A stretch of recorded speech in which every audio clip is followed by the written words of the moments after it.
Forgive me is all I can say for putting you through 26 hours of Mania. Words don't come easily, like acknowledge me. Acknowledge me. Hey, hello, and welcome to OSW Review, the old school wrestling video podcast. This is not that by a long shot, but what it is your boy who's that talking, the ghetto blaster, Jay Hunter, and the Mr. Asser V1. What's the crack?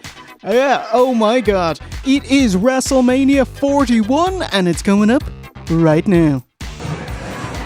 There we go. That's it. Oh, we're seeing it all. Oh, here we go. Hey! Fair play to you. How do we do? Welcome, Noggers. Happy days are here again. Okay, you will notice that we are missing a voice. There's only two voices you are hearing, but there is an empty seat opposite us in case someone wants to join us for the main event. Long-term booking, Steve. Long-term booking, okay. Oh, this is OSW booking. Someone will come. This isn't like The Rock's booking. You're telling us that we're not going to set up something and then some dipshit rapper comes out at the end. That's exactly right. I really enjoyed doing WrestleMania XL back in 2024 last year. A 2-part review over 4 hours total. And I was like, I would like to cover Mania again, but I'd love to try get it done in one video. One shot. Yes. All right, let's get to it. Mania week shows. WrestleMania week goes far beyond the ring.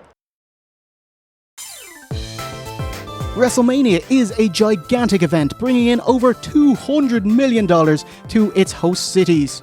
Since over 60,000 wrestling fans will be in one place for a couple of days, smaller wrestling companies have had the genius idea of creating their own events that week in the same city.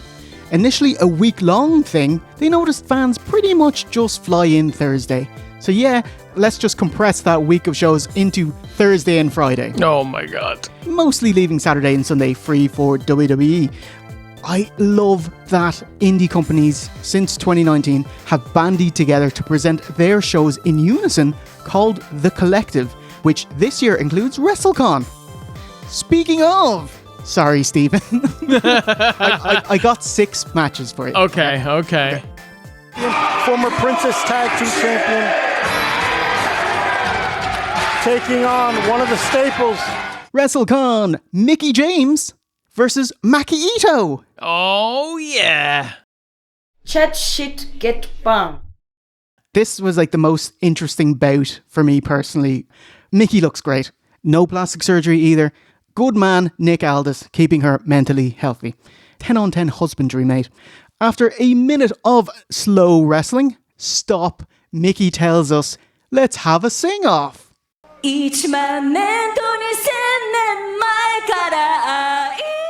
Maki sings a song that nobody but her knows. It's not her theme song. Answers on the screen. Question. Does Mickie James sing her one song? Yes, her theme song. Okay. She expects other people to know the lyrics. That's a bit more. I mean, like, everyone knows Hardcore country.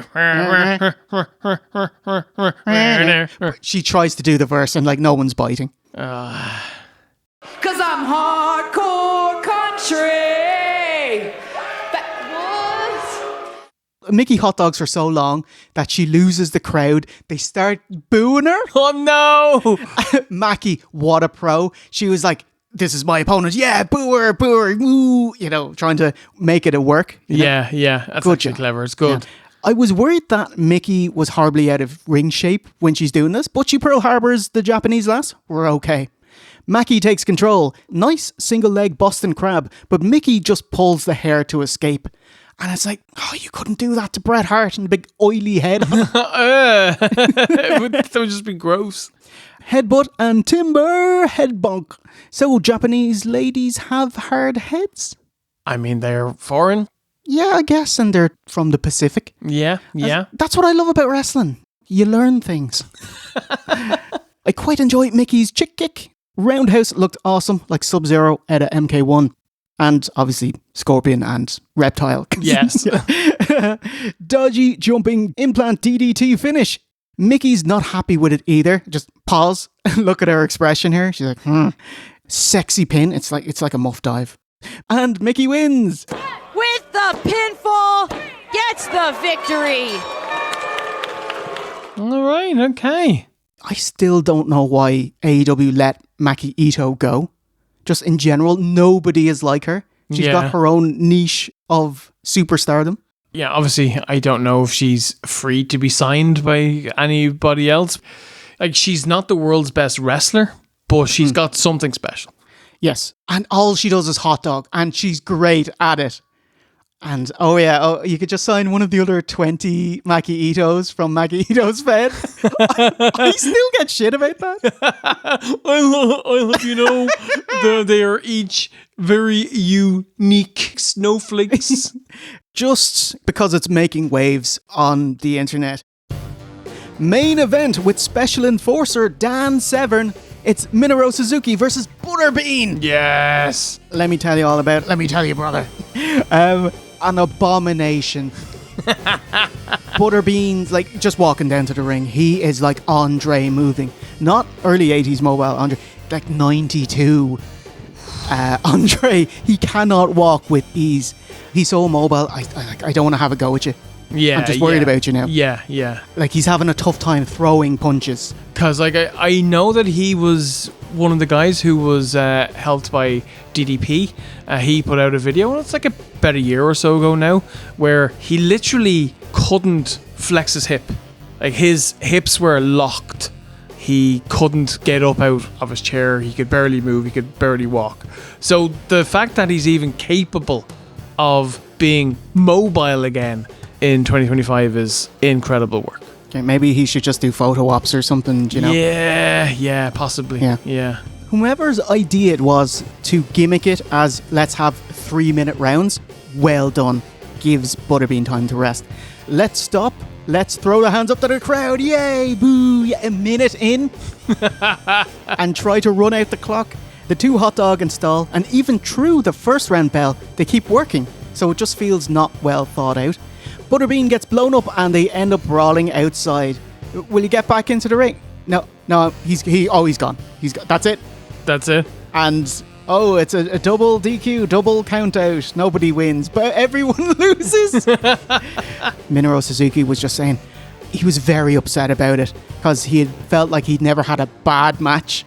And I don't know. I've seen some of his matches in AEW. I know he's got a ferocious fan base, but I can't understand enjoying his matches. How come? Because he just chops for 18 minutes straight. It's fucking boring. There's a lot of chops. Yeah. Okay, favourite part of the match was Dan Severn comes out to his old WWF song. Oh, nice. You know, the doon doon doon doon doon doon doon. You know, it's incredible. Question, does he still have his glorious mustache? Yes. Oh, in 2025, he's still rocking it. Love it. I have to say, the crowd were so kind, as there was the single most generous holy shit chant in the entire history of wrestling. And there was a brief fight forever. Which now that I'm thinking about it, sounds sarcastic. But well done, people at WrestleCon. Butterbean unleashing. Everyone's trying to get in there, and finally. Palette cleanser, here we go to Josh Barnett's Bloodsport 13. Miyu Yamashita, not Beardy from Samurai Cop, but the AW/Tokyo Joshi Pro wrestler versus Natty Neidhart. Nice. Oh, I think Natalya, what a perfect get. Highly recognisable mid to late 2000s WWE wrestler who, despite being in the Divas era, was always more professional, respected, and more wrestler based. So yeah, she seems the type to be into MMA, and I'd love to see what you can show us. And it gives her a chance to actually wrestle, because WWE haven't done anything with her in about 6 years. She did debut at Bloodsport 3 years ago, but hey, what have you got for us tonight? Natty in a rare appearance outside of the WWE. Back and forth, Natty escapes a front guillotine choke with a powerlift up and powerbomb down. Looks like Miyu got knocked wobbly. Natty tries a sharpshooter and is immediately countered. Good. Miyu's done her homework. V1, a bit of ground, then pound attack. God damn it, Michael Cole. Still haunting me 25 years later.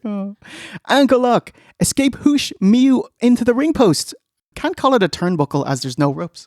And it's all out of sync. Bit fumbly bumbly and just ends up with a sharpshooter and Natty wins. She's out, making her family proud. Disappointing, sadly. My hopes were very high, but it was unremarkable. Catty Natty has handbags post-match with Mew and then with NWA's Kenzie Page. And it's like, hey, would you consider sticking around? No. Damn. It's scheduled for one fall. Our boy Keita Murray competed in a 10-man tag at Effie's Big Gay Brunch. I'd chat to him on Facebook before OSW Review existed. Oh, there he is in gold and black, like the classy Magnum double caramel bar that he is. Nice. Best, and that's it for the show. What bar? Best foot forward, and that's why he starts the bout and graciously starts selling. And selling. Continues to sell. Zero offense in. Tries his luck with an FU and gets clotheslined out instead. No way. Over the top rope goes Keita. Eats a swinging fisherman's neck breaker. And I was like, oh my God, you're not going to get any moves in. But he does. Haha. He hits a Brett's rope tornado DDT. Stop and suplex. Keita your heart. I love it. That's such a great name, by the way. For Keita Murray, yeah. Oh my God, going for the Keita. Tornado. Yeah! Suplex. Keita your heart. Let's go. Whoa. In front of the ref, he's just looking at it. And it's like, my contacts came loose, I guess. You know what? It's not that he didn't see it. He was daydreaming, like he just kind of zoned off for a second. He was in the void. Yeah. And Keita capitalizes with a pile driver. Beautiful. Dead center in the ring. 1, 2, 3, and Keita picks up the W. Get in. The victory here. 1, 2, 3, and then the All-Stars. Yeah, I could only see one guy in the match, and he did great. So, yeah, Keita, well done, mate.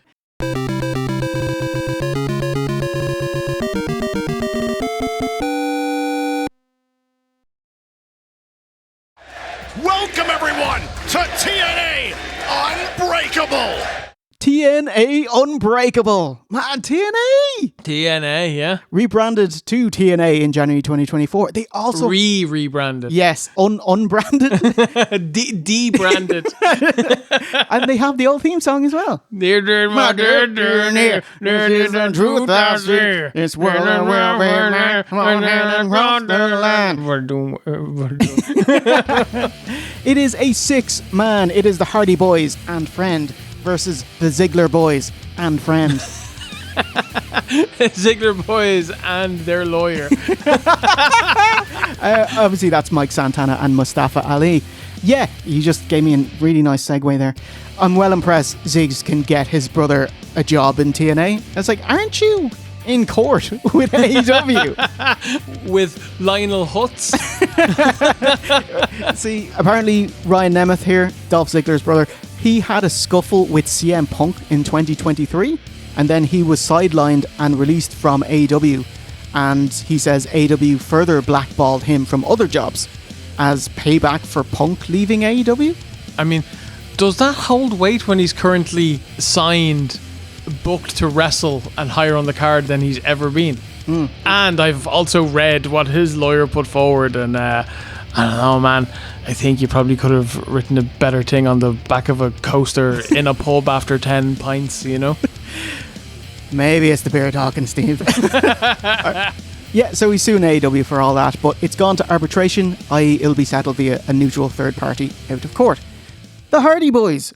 And TNA must have blown their entire budget getting these lads back. Yep. If you're wondering, aren't the Hardys in AEW? They left in 2024. Jeff said they wanted a heel run and they never got it. So he was like, I'm going to tweet out. I'll send some bitchy tweets. That'll get it started. Oh yeah, there's a piece of the phone. Brr, brr. Hello, Ricochet. If I'm going to go out there and send bitchy tweets, have you any pointers, mate? Yeah? And do you remember what he tweeted? Collisions designed for punks. Yes, that's it. But Jeff broke his nose wrestling Sammy Guevara and the whole thing's a bust. Matt joined TNA for Rebellion around this time last year, and Jeff followed his bro a few months later at Against All Odds. Yeah. I do want to give them credit for keeping themselves over and relevant for the last 20 plus years. They've done a phenomenal job of this. They've done what other wrestlers needed to do when they began to get a bit cold and less over and stale. Leave, move, you get a boost, you spend 2 or 3 years in TNA, go back to WWE, 2 or 3 years in AW, go back to WWE, TNA, WWE, AW. Brilliant. Keep yourself relevant over, keep making money. It's Matt Hardy charging in against Mustafa Ali. Back elbow there by Matt Hardy. Matt and Ali with delete head turnbuckle bounces. It's like, Yeah. Ali, he does an extra one for it because you can't. It must be very hard to know when the move is over because you're basically doing it to yourself. Yeah.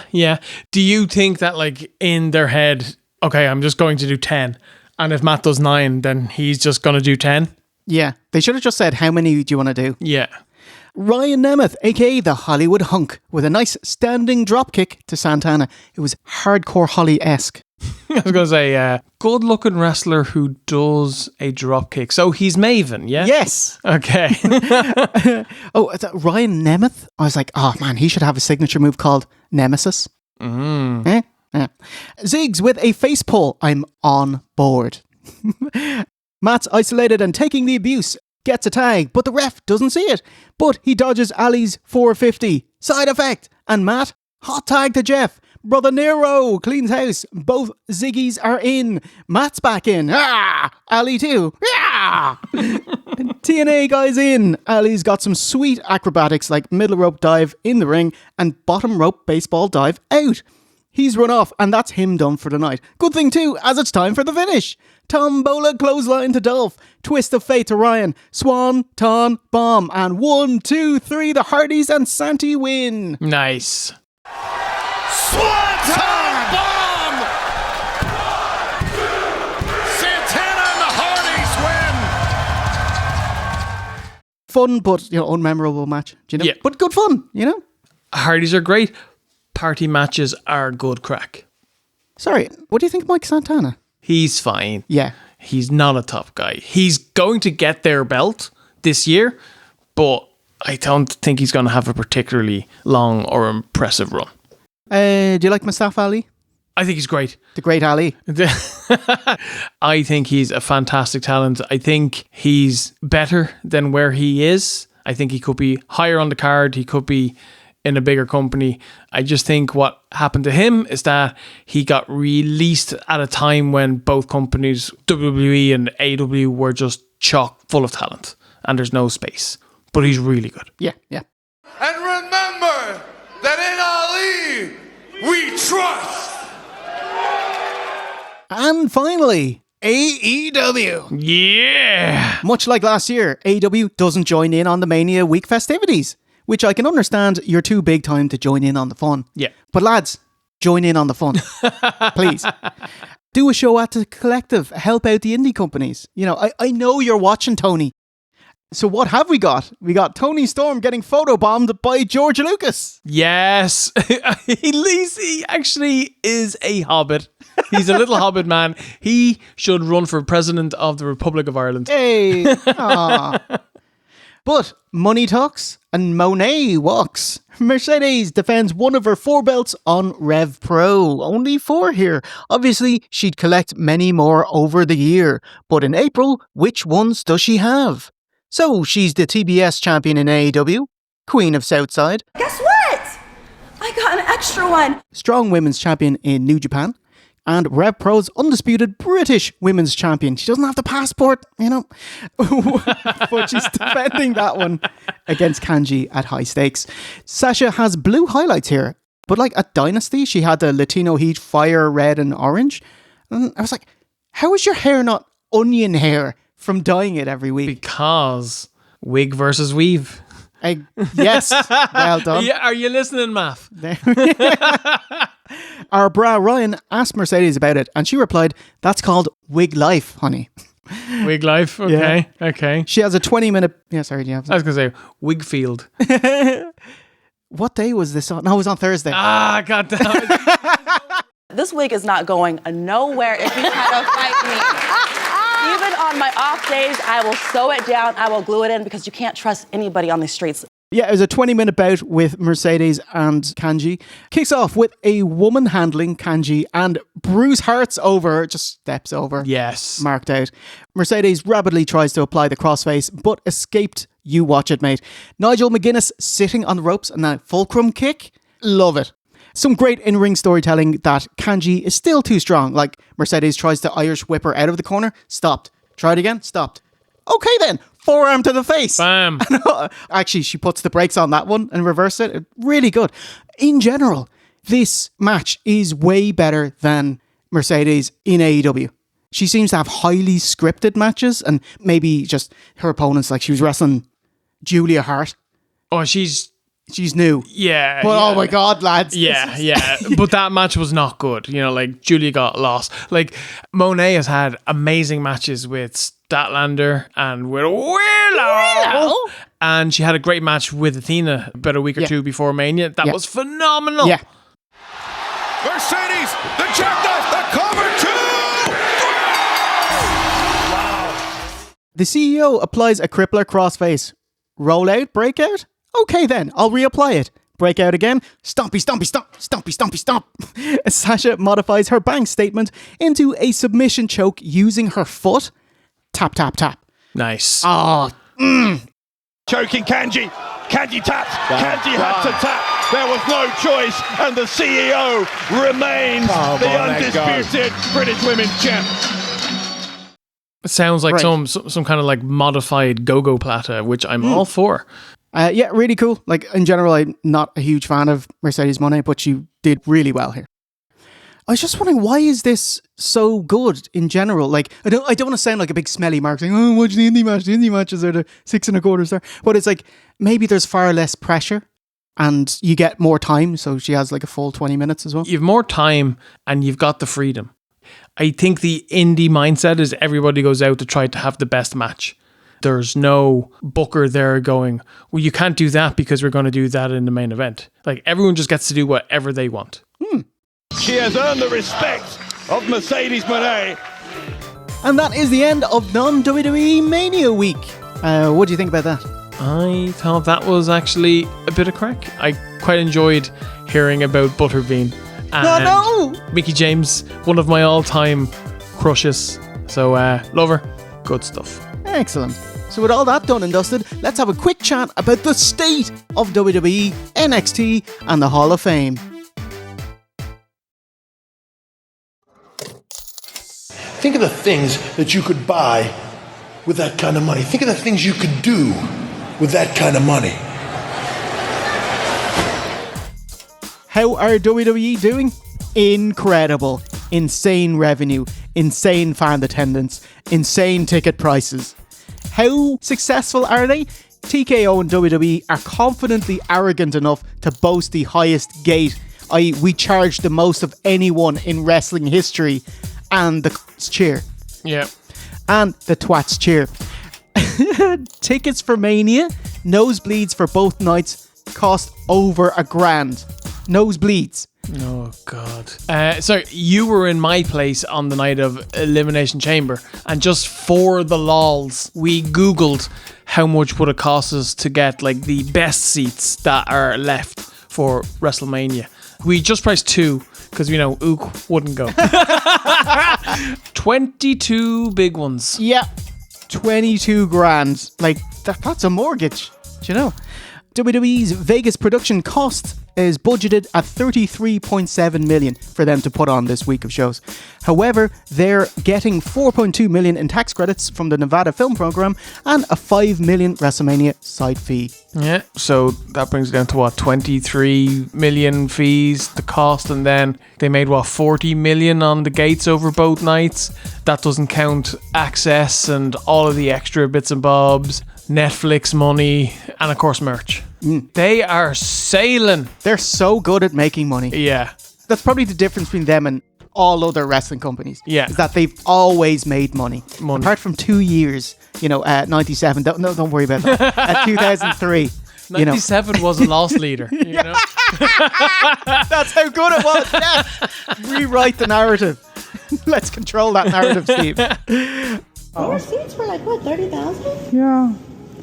Really? This is our first Mania. I'm like, you know what? Go big or go home. I know. So much fucking money for a seat. I've got 2 things that came up the week of Mania. One of them is Triple H had this interview where he blasts fans for giving away spoilers online. Like the rag sheet, brother. I was like, what year is it? It's ridiculous. The business that feeds you, you're now ruining it for people and lessening their enjoyment of it to a large degree because you're telling them all this right or wrong that is going to happen. The biggest thing I see right now on the internet is people thinking, oh, and then they're going to do this. Yeah, no, we're not. He just has a go with fans anyway.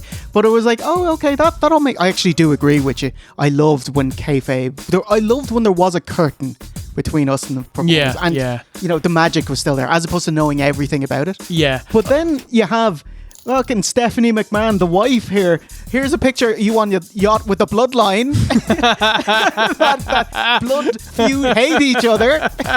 Like, obviously, there's a difference between kayfabe because, kayfabe is dead and spoiling shows. But it's like, Trips, get offline a bit. You know what I mean? Like, your paying audience, your average fan is not one of those fans. And you're complaining about a subset of fans, And they're all going to watch the show regardless. Yeah. They're the hardest of the hardcore. And the hardest of the hardcore of any fan base are your most loyal. They're the ones who will give you the most money. They're the most important fans. But they're also entitled and a bit dour. So, Yeah, wrestling. Yeah. And the other thing I took home from all of the, WWE did a lot of interviews and stuff like that, telling people Mania is going on. If you take one note from that week, it's, I love Vince McMahon. Oh my God. You have Triple H at the Hall of Fame. I'll get to that in a bit. Roman, Vince called me on my birthday, Reigns. And John Cena, I love the guy. I have a great relationship with the guy. And that's that. You love who you love. And I love Vince McMahon. WWE, way too comfortable. Yeah. They're too successful now. You don't have to give a shit. You need to be brought down a couple of pegs. My guess is that they're just putting the feelers out there because there's a belief that he's going to get away with everything and he's going to come back at some point. I wouldn't put it past that being the case. Okay, 2026 Diva Search. Here we go. See that idiot? Wow. I am no pervert.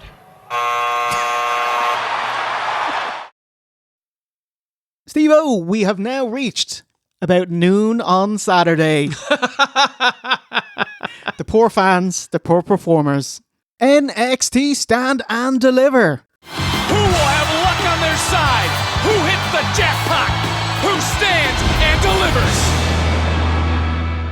Yes, Jay, I watched NXT Stand And Deliver 2025. That is the NXT WrestleMania show, which happens the morning of WrestleMania. What are you doing, lads? Why is this show not on Thursday? Is there a free buffet or something? Breakfast buffet? Like, God. Like, are you... So they had WrestleMania. They want your morning and your afternoon as well. Not just the evening. Oh my God, what are you doing? Anyway, yeah, so I watched this entire show. I took notes on most of it. Most. So yeah, let's get going. The first match was Ricky Saints. Yay! Ex-Ricky Starks, of course, versus Ethan Page. Hey! Ex-Ethan Page. Two former AEW mid-carders who have signed with NXT. One is probably going to be a mid-carder going forward, and one is definitely earmarked for a big push. And, hey, let's find out who's who. Yeah. So Ricky Starks makes his entrance with his WWE version of his AEW theme. It's very similar. It's just got like... Sorry, what's the AEW song? Din, din, din, din, din. Okay, and the WWE song? Din, din, din, din, That extra note, that's the Vanilla Ice defense. Said it all. Well, Ricky Starks is home, man. This is home. And his opponent.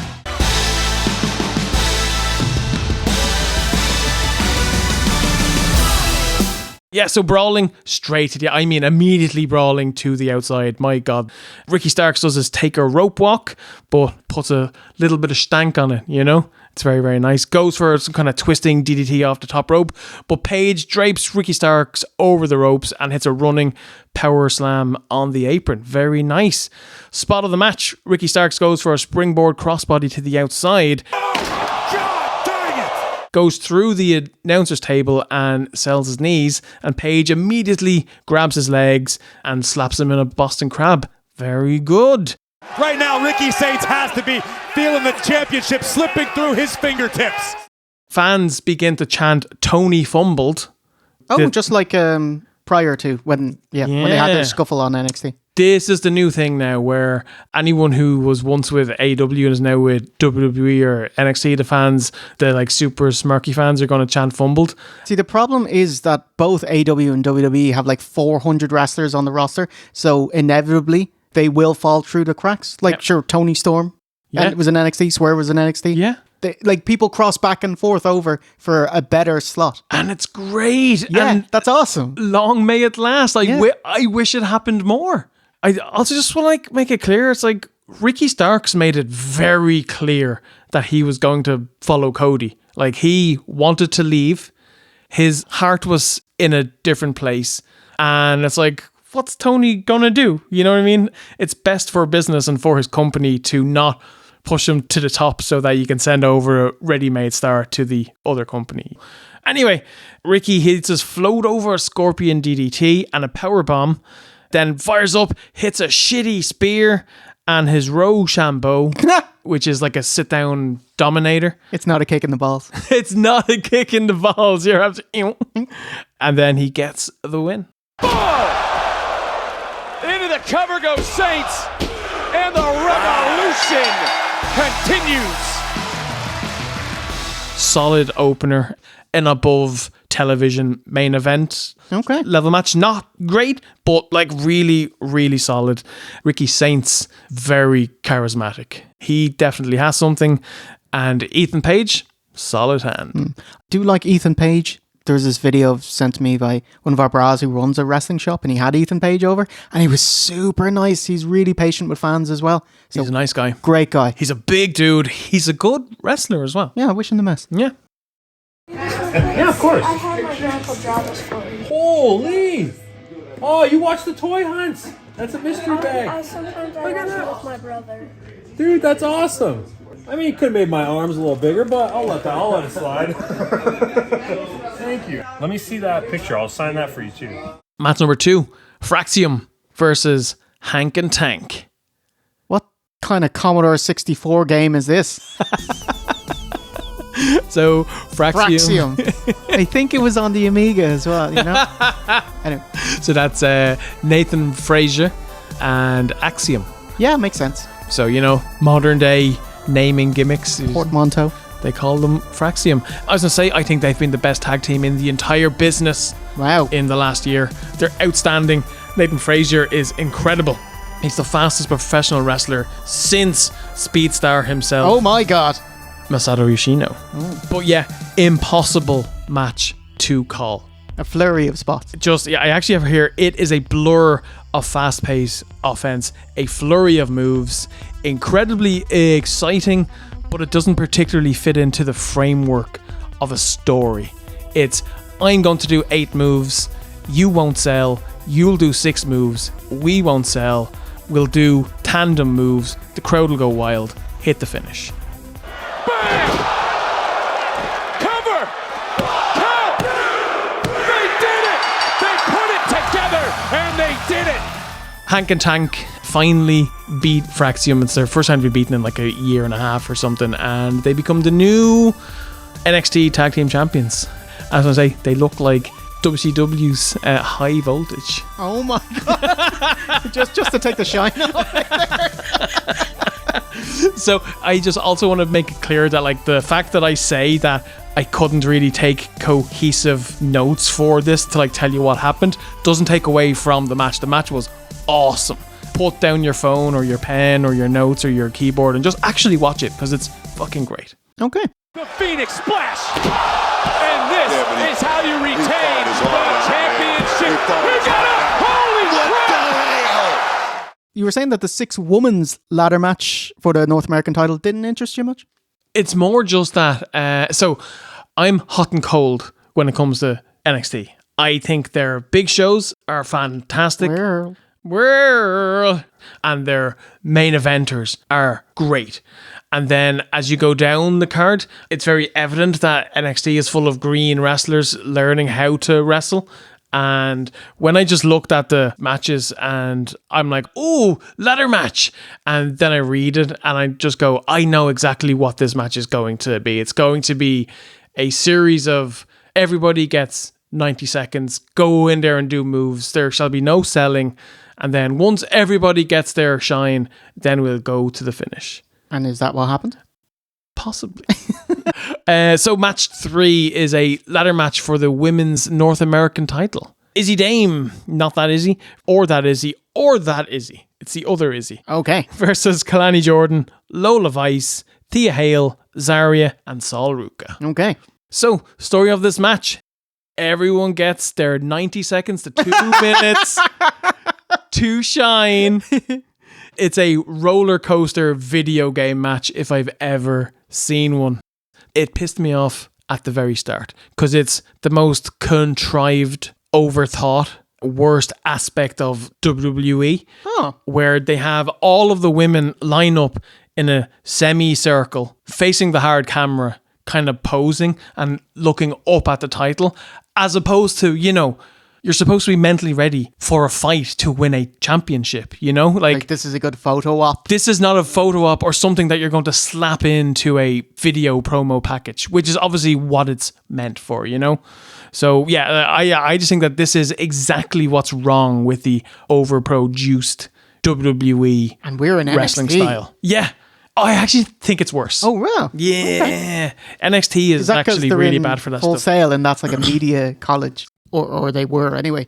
Honestly, probably. Like, don't take me taking the piss out of this to mean it was bad. It wasn't bad. It was a fun, entertaining match. It wasn't a story. It wasn't a fight. It was a series of spots. Okay. Check out the style right here, though. Check out the style. Things she could have did.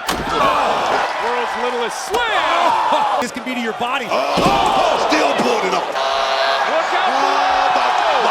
She can to keep her. Hey, have you guys ever seen someone get to the top of the ladder in this way? Darn it! Wow.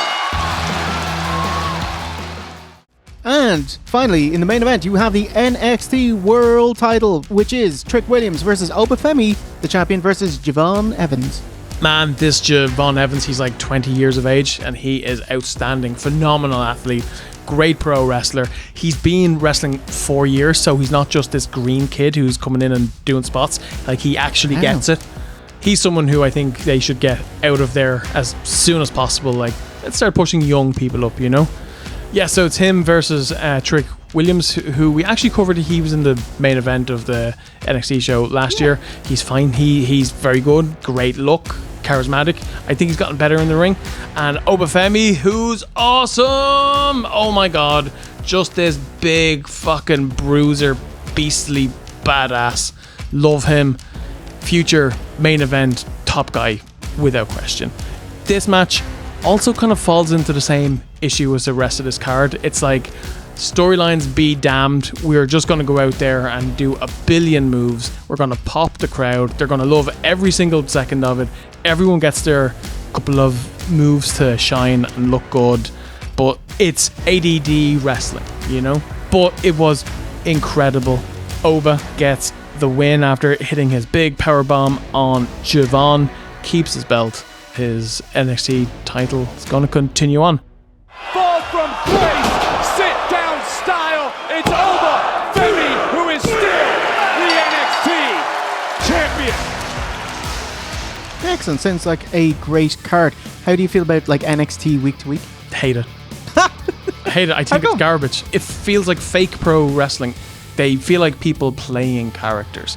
Now, that doesn't hold weight for the entire card. As you go up to the top, especially the women, because the women in this show, Stephanie Vaquer, Julia, Jada Parker, and Jordan Grace, they also had an absolute banger of a match. And so when you get to the top of the card, it's fantastic. It's as good as anywhere else. But then when you get below the mid card and under, it's not believable professional wrestling. It feels like people reading scripts, facing cameras. It's all of the things that we dislike about the main roster turned up to max, you know? Okay. But the pay-per-views are always amazing. Pay-per-views amazing. I'm going to go out on a limb here and say this show was better than both nights of Oh my God. WrestleMania. You take that back. As a singular show, this was better than night 1 of Mania. This was better than night 2 of Mania. Wow. If you cherry pick some from both nights and made one Mania show out of that, that might have been better. But overall, go and watch it. It's like 2.5 hours long. It was fantastic. Okay. So with all the pageantry done and dusted, it is finally time to get to the... Wait, no, we have to Hall of Fame. Chippa chippa. Any thoughts when you see this? They made my nose look bigger than it is. I don't know how that happened. The 2025 WWE Hall of Fame induction ceremony.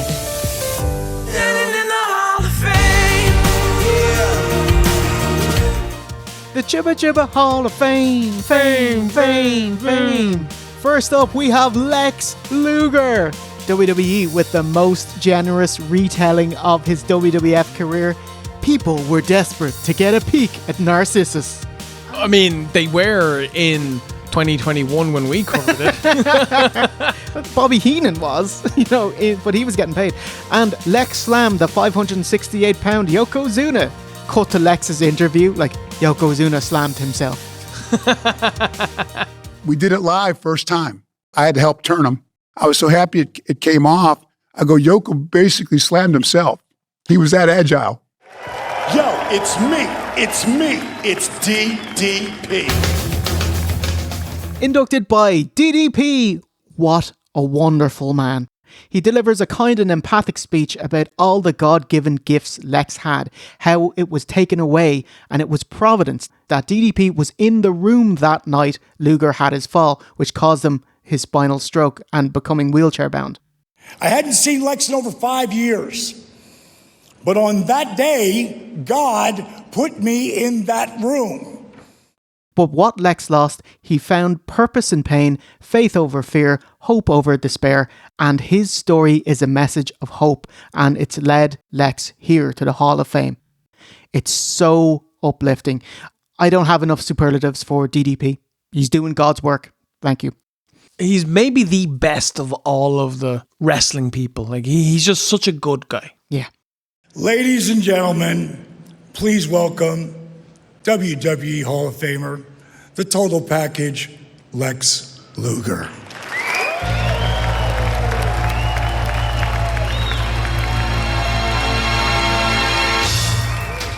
Lex Luger! He is just very grateful to be here. He would have walked out, but he took a bump out of an Uber the day before, so he had to be in his wheelchair. But he'll stand for his induction. We had to call an audible last minute. I took a bump getting from my Uber car into my wheelchair at the Atlanta airport yesterday. We had a longer walk planned, didn't we?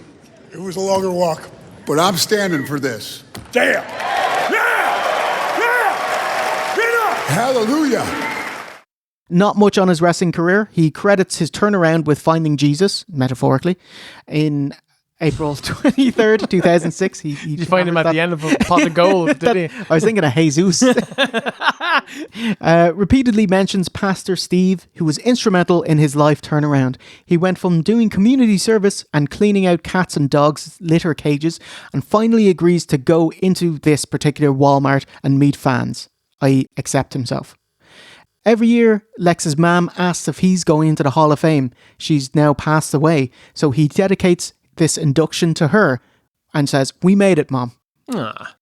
So, Mom, I hope God's giving you glimpses of now. We made it, Mom. It's only 5.5 minutes long. I really liked how Luger's speech felt real, like extemporaneous. Like he'd talk over himself a bit, get a bit lost and come back, as opposed to DDP, who was highly composed, clearly delivering the speech he wrote. Really short, but he said everything he needed to. Yeah, sometimes you don't have to go 67 minutes, Jay.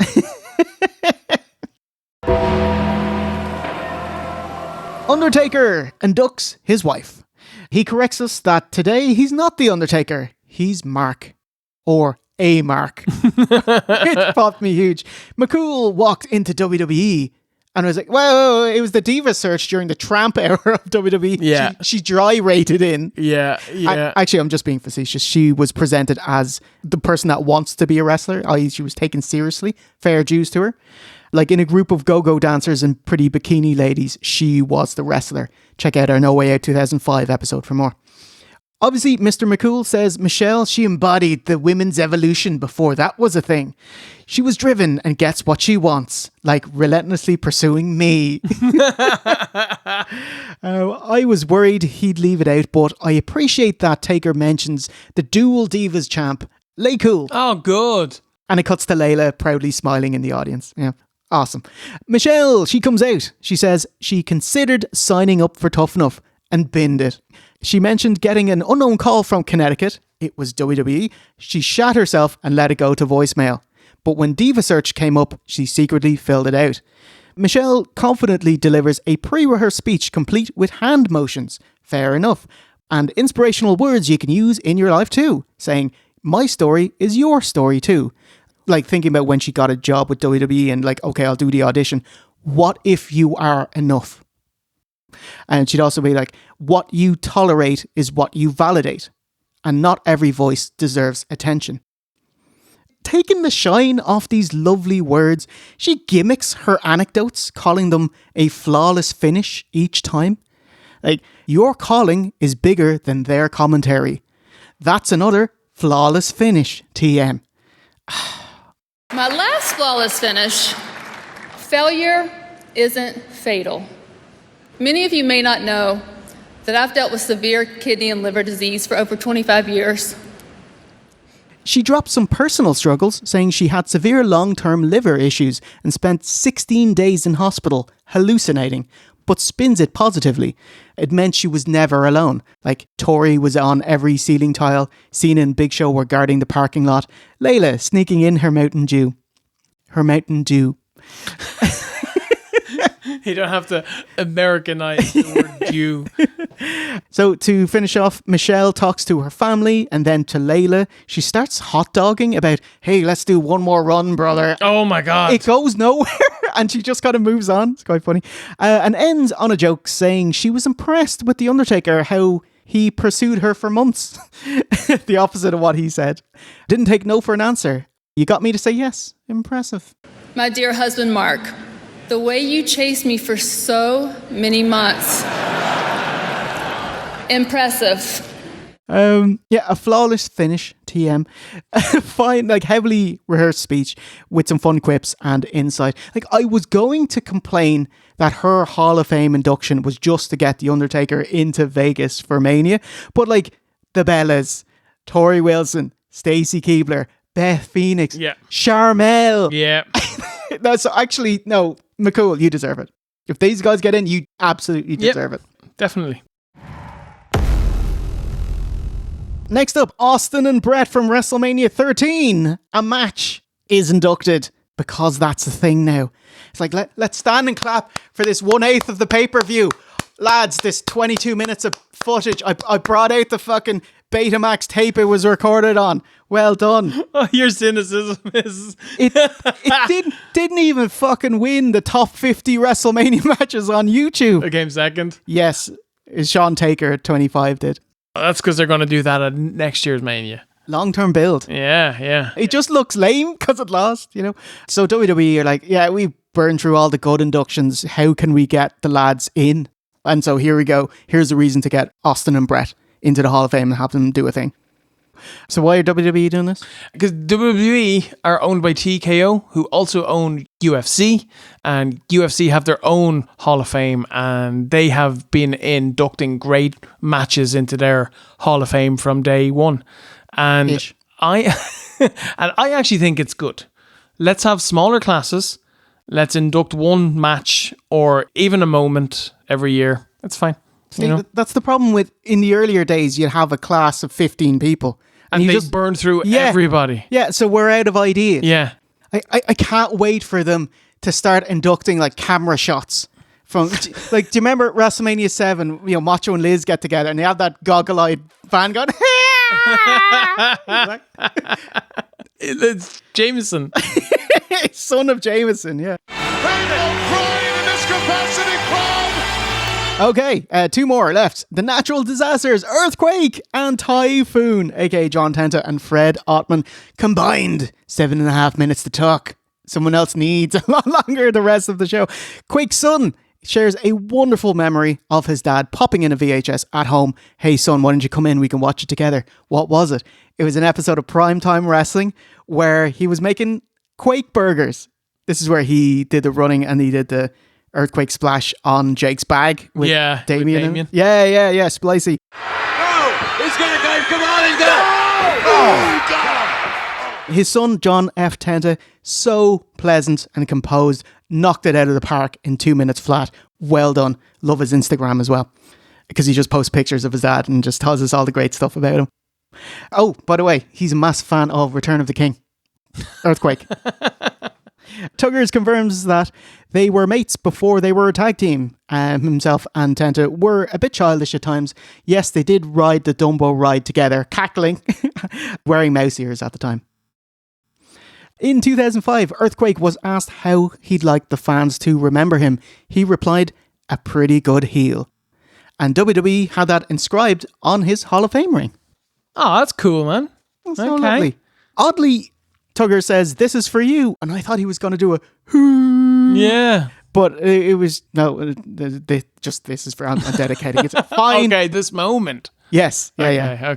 And I was just like, there's no Shockmaster mention. How else are you going to get the Shockmaster into the Hall of Fame? Well, he'll just get to go in as a legendary moment. Yes, please. I told you. Okay, that's the riffraff done with. Now we got to the real main event. DDP and Lex, you got 19 minutes. Mr. and Mrs. Taker, 25. Tuggers, 11 minutes. HBK and Triple H, 90 minutes. My God. Humble. So humble. Oh, you wouldn't believe. He will tell you all about it. HBK. And now on to liars, yeah?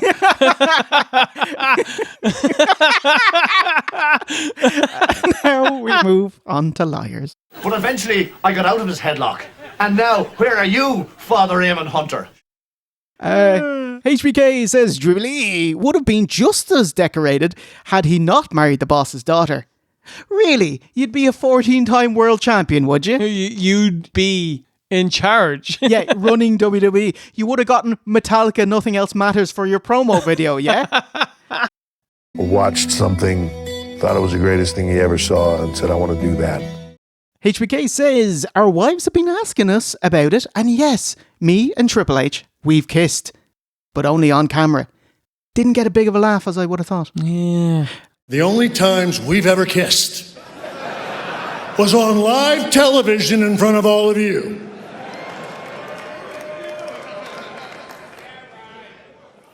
Triple H comes out. To be fair to him, it is a cavalcade of grateful shout-outs. I like that he says, there isn't a self-made man on the planet. I.e., your success is the summation of your hard work and the others around helping you. Okay. It's like the anti-Ultimate Warrior. Yeah. And then he just says, I think I said this when I was up here with DX. And I was like, oh, that was good.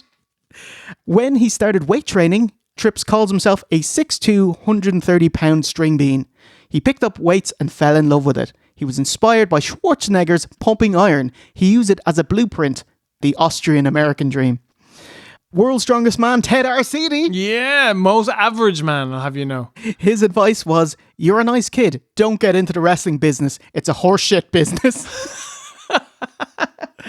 Lovely anecdote. Killer Kowalski offered to train him. H said he couldn't pay, but I'll be back when I can. And Killer Kowalski said, no, come back tomorrow, pay what you can, and that'll be enough. And he never forgot it, learned a lot from him, and says a version of his advice to kids today, even though Trips couldn't understand it most of the time. I don't quite have the money to pay you to train me yet. I got to figure out how I'm going to get that. And I'll come back when I do. And he looked at me and said, no, you come tomorrow, pay me when you can, whatever you can, and I'm going to teach you, and you're going to be great, and you're going to be a big star. And I never forgot it. About WCW, he bigs up Stephen William Regal. Yeah, I told you. One of his best friends today earnestly says, I'd take a bullet for him. Even though Triple H was jazzed to hear he'd be part of Regal's Blue Bloods in WCW, Regal kept telling him to leave WCW and go to WWE and go to WWF. I love that Triple H caught himself to get the quote right. He says WWF. Loved it. Pack up and leave and go to WWE, and let Vince make you a big star. Trips got to ride with the Clique thanks to Kevin Nash. Learned so much from them as they love to talk wrestling all the time. Well, everyone but Scott Hall. He would just say, he'd just be moaning saying, can we not talk about wrestling today? It's like OOC.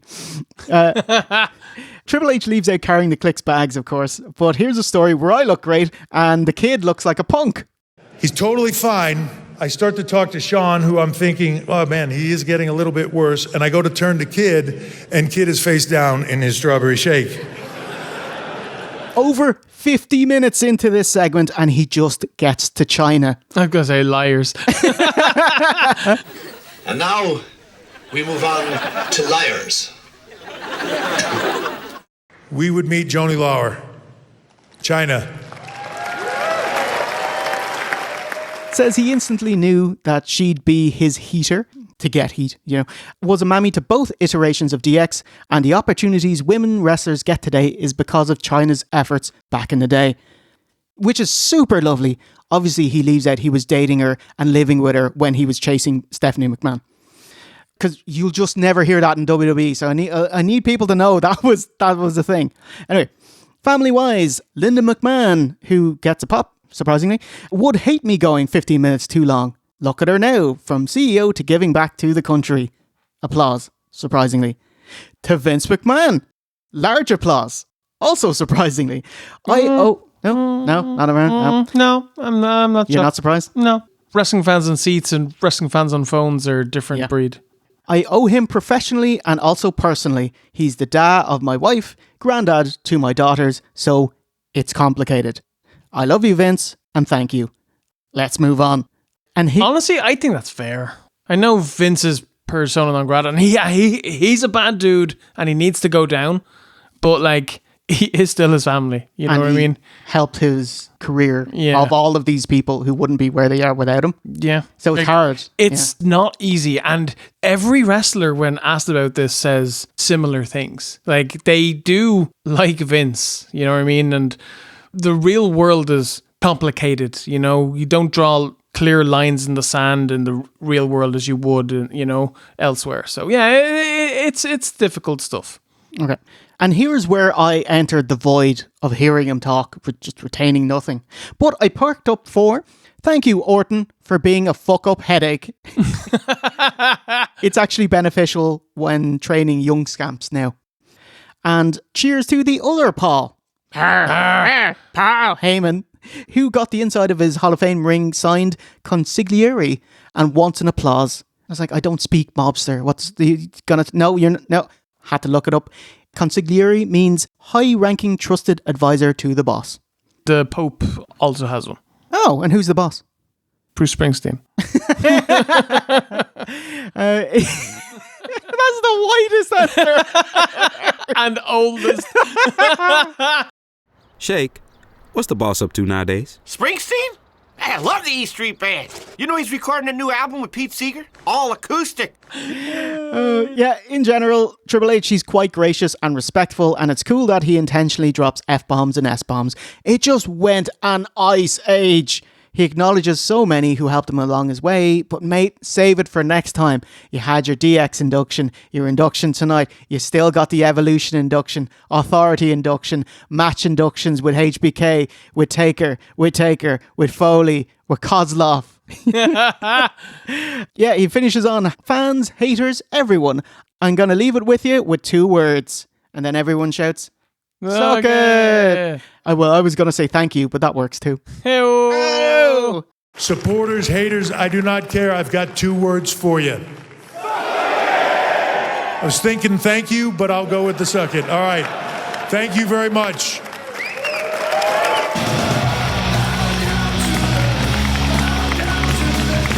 There you go. Hopefully better in OSW form. That actually sounds like a good speech, but I wanted to watch this, and then I heard it was 67 minutes long, and I said there is 0 chance that I'm going to sit through that. And that is fair enough. But yeah, anyway, there you go. Hope you enjoyed that. There you go. There's a Hall of Fame. We finally made it to WrestleMania. We're finally up to Saturday evening. It is now 5 p.m. The smile has been very much swiped off Father Barry Kiernan's face. I'm quite happy with that. That was tight, man. That felt good. Like, if we get it under an hour... Like, there's only like 5 fucking matches on each Mania night. It's great, isn't it? Yeah. Except when they don't have the machine guns. I don't know if they'll still be wrestling. They might be agents in WWE next year, but this is the Mania that they needed to be on the card. And I don't know, are we going to talk about Mania Week SmackDown? If you'd like to. Yeah, okay, Grant. Because they had a match. They had an amazing match. They had a ladder match. And if that was on Mania, it probably would have been the 2nd or 3rd best match of the weekend. Devastated. Yeah. There was that spot where Alex Shelley he was wearing a steel chair, and then he was smacked with it, another chair, and he went, woo, woo, woo. And it was like, oh my God, that's so dangerous. But it looked great, and I'm sure they worked out a way that it was fine. Yep. You know, incredible match, yeah. That have gone begging. Oh, man! Oh, they're lining up the choke! Oh, the big... Vicious as it gets. What are you doing? No! So grabbing the gold. Oh, God. Are you kidding me? Well, this connects right through that ladder. As you say, it's taken so much. What in the world? Oh! Is there a target on Tommaso?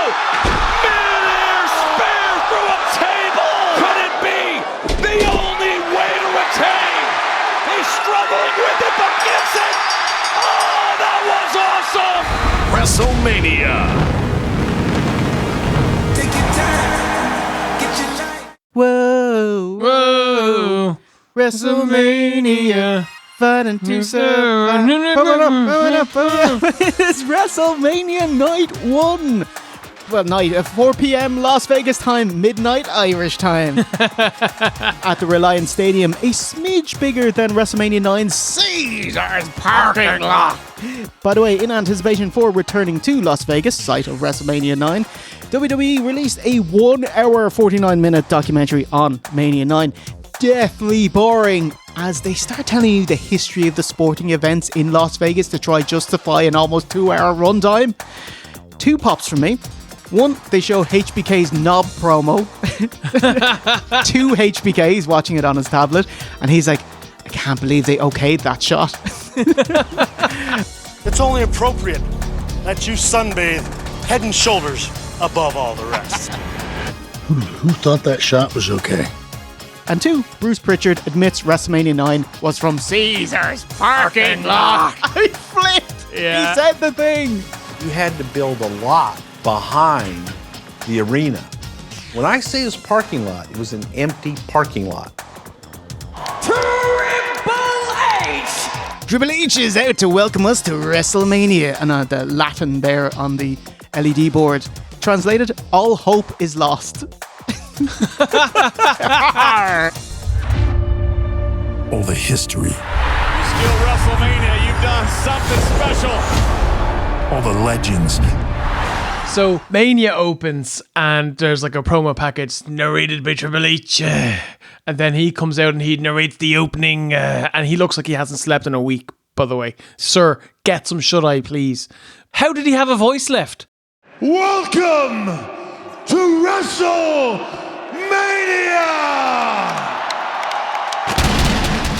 Ha! A Mania set. Steve, what do you think of this year's Mania set?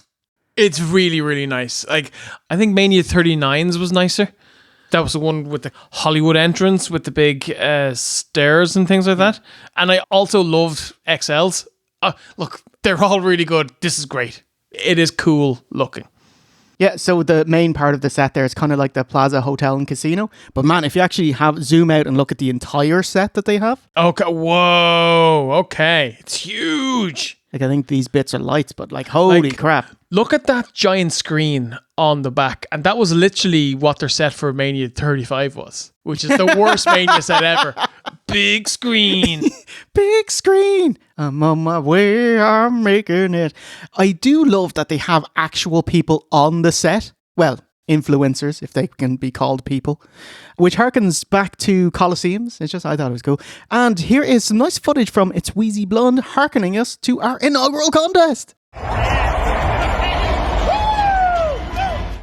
Kicking us off, our inaugural contest, it's main event Jey Uso in the first match. Every match is a main event. Oh, now. that's how it works. Yeah, Excellent. If you're on Mania, you're a Mania event. Oh. He's wrestling Gunther for his world title. Yeet man, Yeet is still happening. It's still over. The bounce motion that he does, that is way over. Even has its own t-shirt at Access. Not quite How to Aloha Arn, but it's getting there. And he has a lovely tropical hoodie as well, just shout out to that. Curtain jerk, Jey Uso is 0-6 in singles title matches and 0-3 versus Gunther. Can he break his anti-streak tonight? You win the Royal Rumble, you have an opportunity to be a world champion. No matter who you face, it's going to be tough. This one might be the toughest of them all. Over 19 minutes into the broadcast, and the bell rings. Wow. Got enough fucking ads on the mat, lads? 9. 10 if SNK counts as a different one. But I did, listen, I had a bitch about ads in WrestleMania XL, and Mania is the Super Bowl of ad integrations. So I don't want to really give them free advertising, and plus I've already gone over it. So let's just try minimize it, and I'll just give out when I'm really angry about it.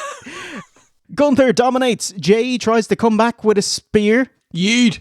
Cut off. Another spear. Yeet. Cut off. Counter Gunther's powerbomb and spear. Yeet. And top rope splash. Yeet. He gets a 2. Gunther dodges to the outside. Unfortunately, no hand waving. Oh, I'm done. No yeet. Ref dodges out of the way of Jey's Suey Yeet dive, and Gunther thwacks with the belt. Austrian with a dodgy splash. The opposite of a sure-footed mountain goat. And Michael Cole tells us Gunther won't get the pin because he's like, well, Gunther's gonna retain. It's like Vince McMahon when he goes for the call. Yeah. Retain and steal this matchup. Kick out by Jey.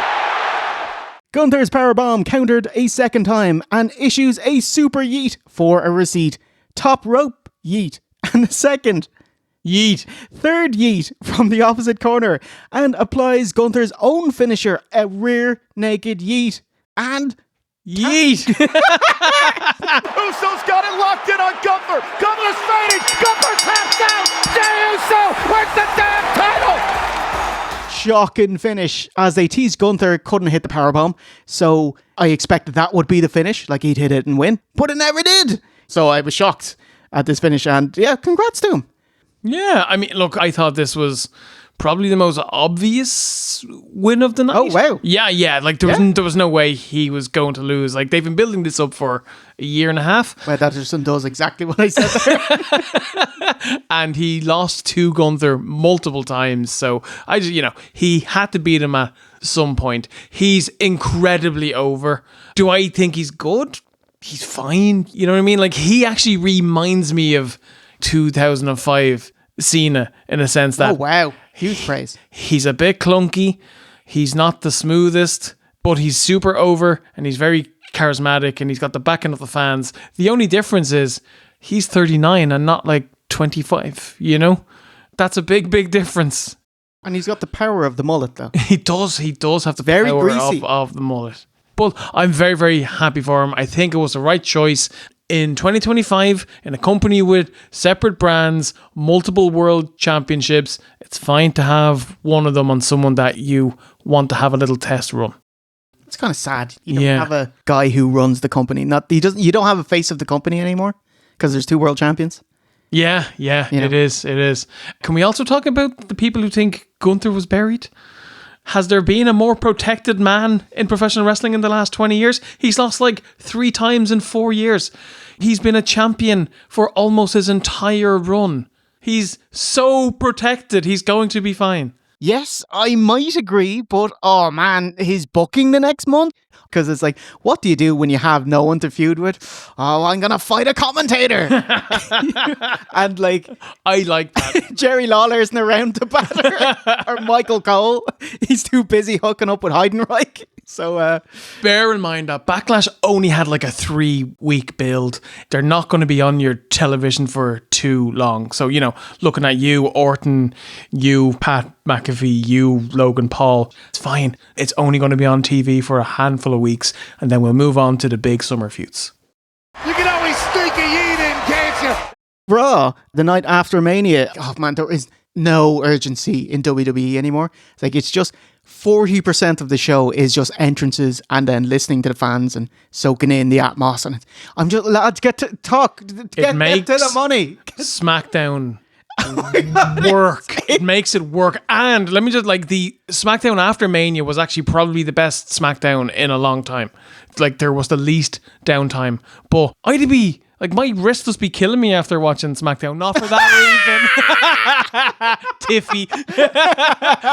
It's just because I spend about 40% of my time moving the mouse so I can skip. Because it's entrances, it's pointless promos, it's we're going to be back in 2 minutes and 47 seconds. Yeah, they do. Fuck off. They do an entrance and then they go to break. And so you actually don't need anything until they come back from break. Yeah. Anyway, it's not just the entrance. They always soak in the crowd. Fuck me. They punctuate every sentence with a yeet. It's like, what'd you think about last night? Yeet. I got my title. Yeet. I guess Gunther's done. Yeet. If you love me as champ, let me hear you say yeet. Yeet. And it was like, that wasn't great, lads. You didn't really bite. Oh, maybe somebody else coming out here to eat a little bit. Sami Zayn, who is honorary Irish after a couple of wonderful tweets. He just posted out Chucky He would have been in anyway, as he's a big ginger, pale as Shamo, haunting WWE with his whiteness. He says he's proud. He's so ruddy proud.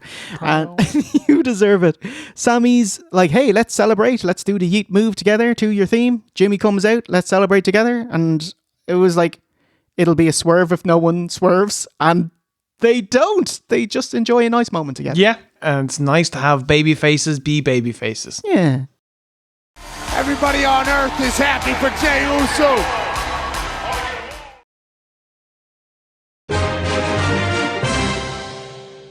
Next up is a World Tag Team Championship bout. It is the New Day versus champions, the Clash of Clans. Oh my God. The War Raiders. Stop everything. The state of you.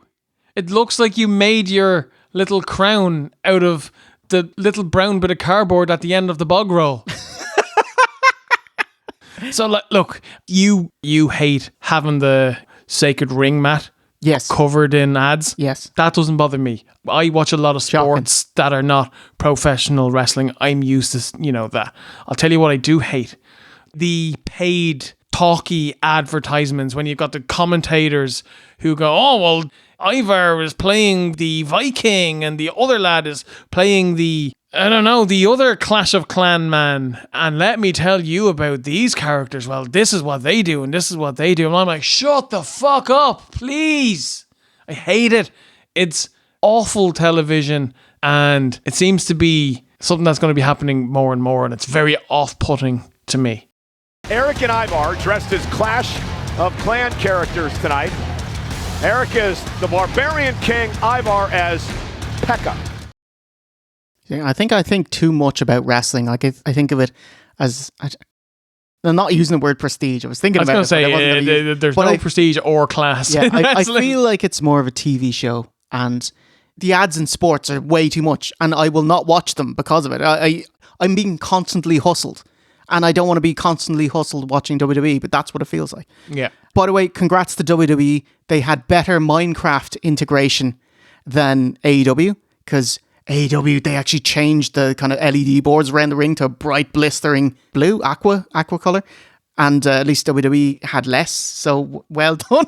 Well, congratulations, you're less bad. Yes.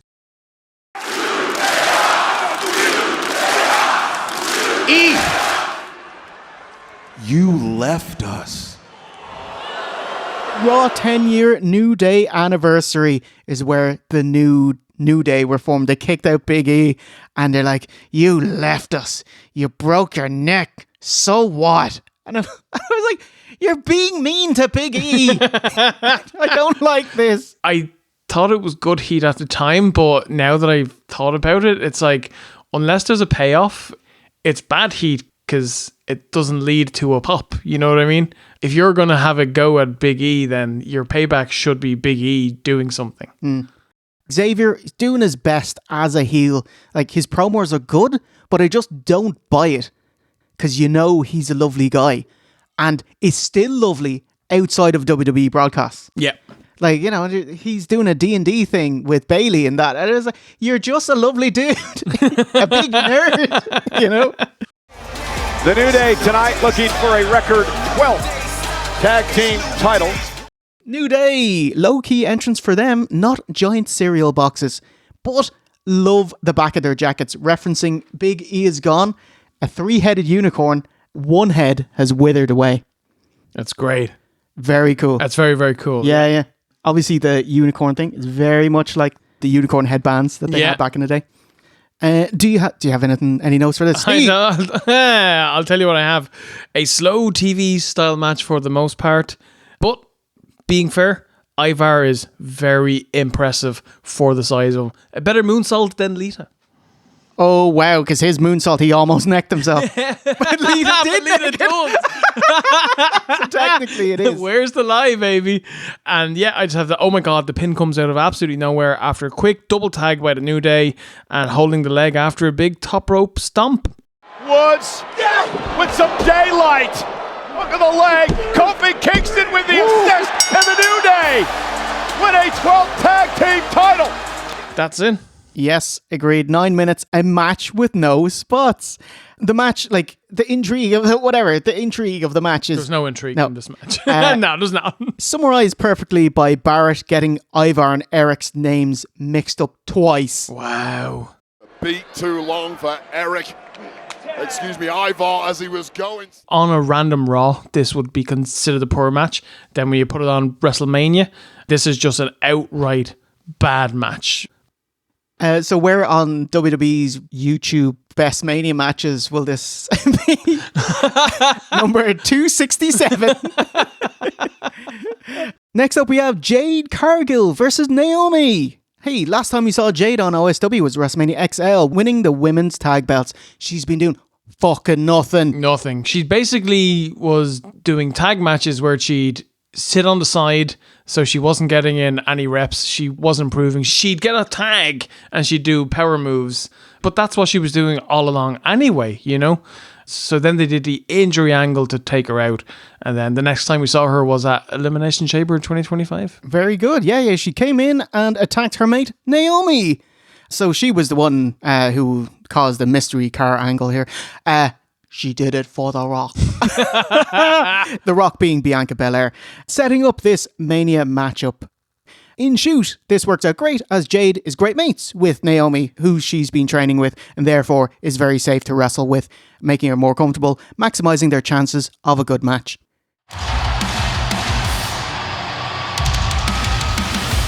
Naomi, aka Trinity, with the Owen Hart caution tape. I love it. I'm so happy with it. I love the general aesthetic, you know, as opposed to like, you know, caution. Like, what else could you have? What are the road signs could she have? Cleaning in progress.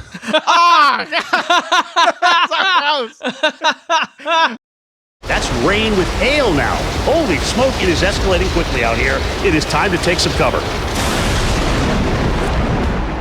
Jade gets an X-Men Storm type entrance. They green screen Jim Cantori, the actual weatherman.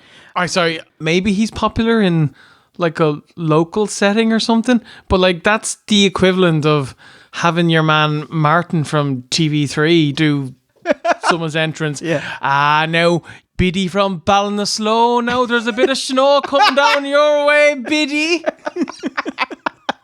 It was so lame. Yes. Man.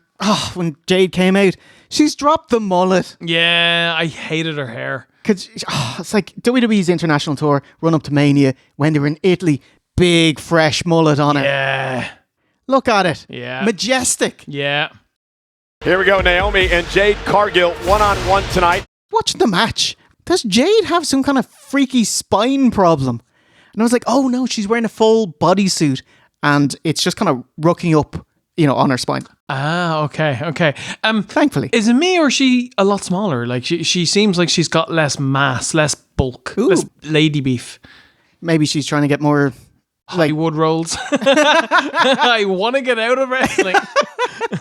All right, Sable. On the outside, Naomi takes a nice bump into the security wall. Like, just in general, I'm surprised WWE let her go. I always thought she got a great reaction. Has a cool area of her gimmick with the glow, But as the story goes, she was tag champs with Sasha.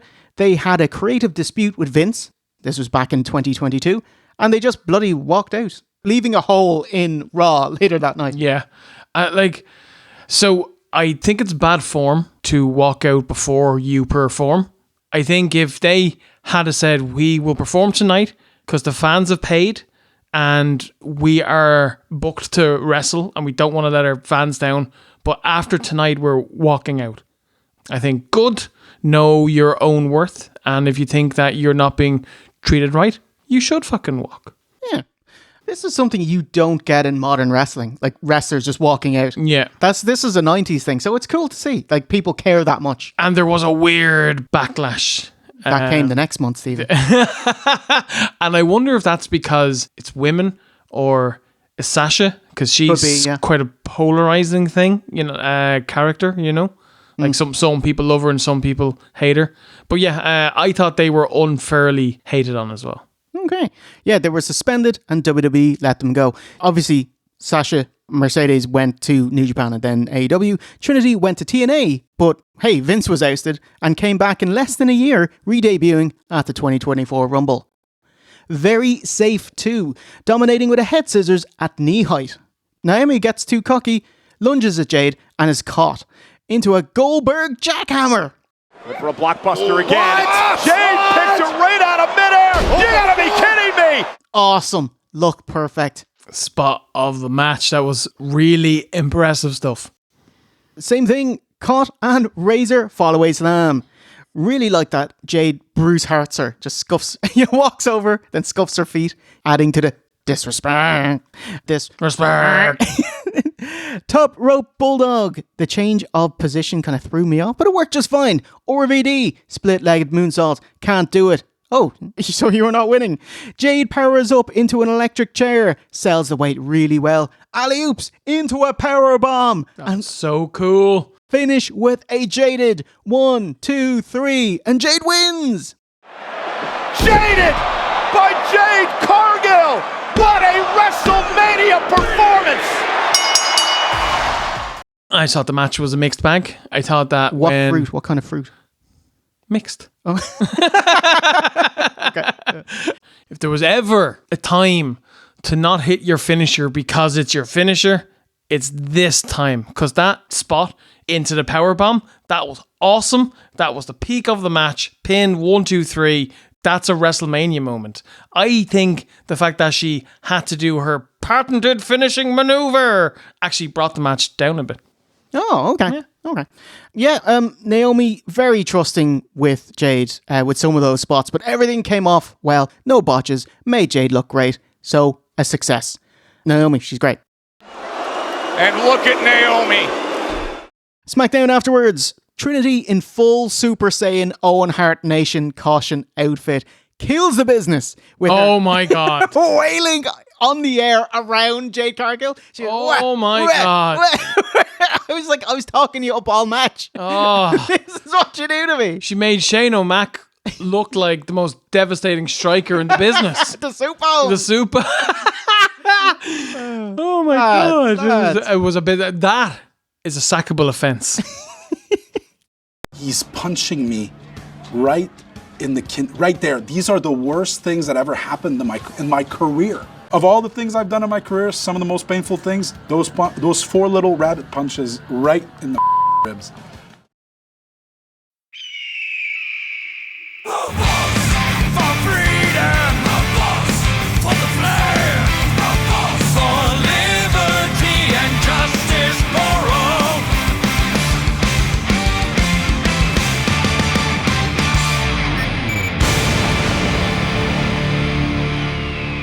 Next up for the US title, it's La Knight, the champion, defending against Jacob Fatu.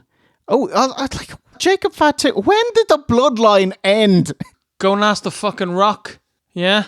What did he say? Exactly. He comes back and he half does things and he teases things and he sets things up and then he just goes away. Intrigue for later on tonight. When did the bloodline end? It's kind of a two-parter, I guess. Survivor Series 2024, Roman's Rockers versus Solo's Suckers. The new gen bloodline leader, Solo, he is surrounded by all the baby faces he's done wrong. Double super kick by the Usos. Hell of a kick by Sami Zayn. Go to sleep by Punk. And Rain Spear 1, 2, 3. Go to sleep! The spear! Roman pins Solo! The OG bloodline wins! And the final nail in the coffin? Yeah, and then that built up then to the big payoff, Roman Reigns versus Solo Sikoa on the debut Raw on Netflix on January 6th, 2025, which they actually opened up the show with this, and Roman Reigns defeated Solo Sikoa in a pretty fun, heated match to once again become your tribal chief. And then fucked off again. So, although technically still around, the bloodline, they are all but disbanded. You gotta wait until SmackDown after Mania. But first, LA Knight. Here's a car that someone else is driving.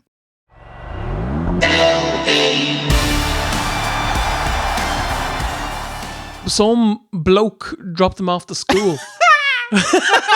I was so angry at this. Like this, you cut his balls off. Like, why could he not drive that car in, get out, pose, the camera follows him, and then off camera, the goon gets in and drives the car back.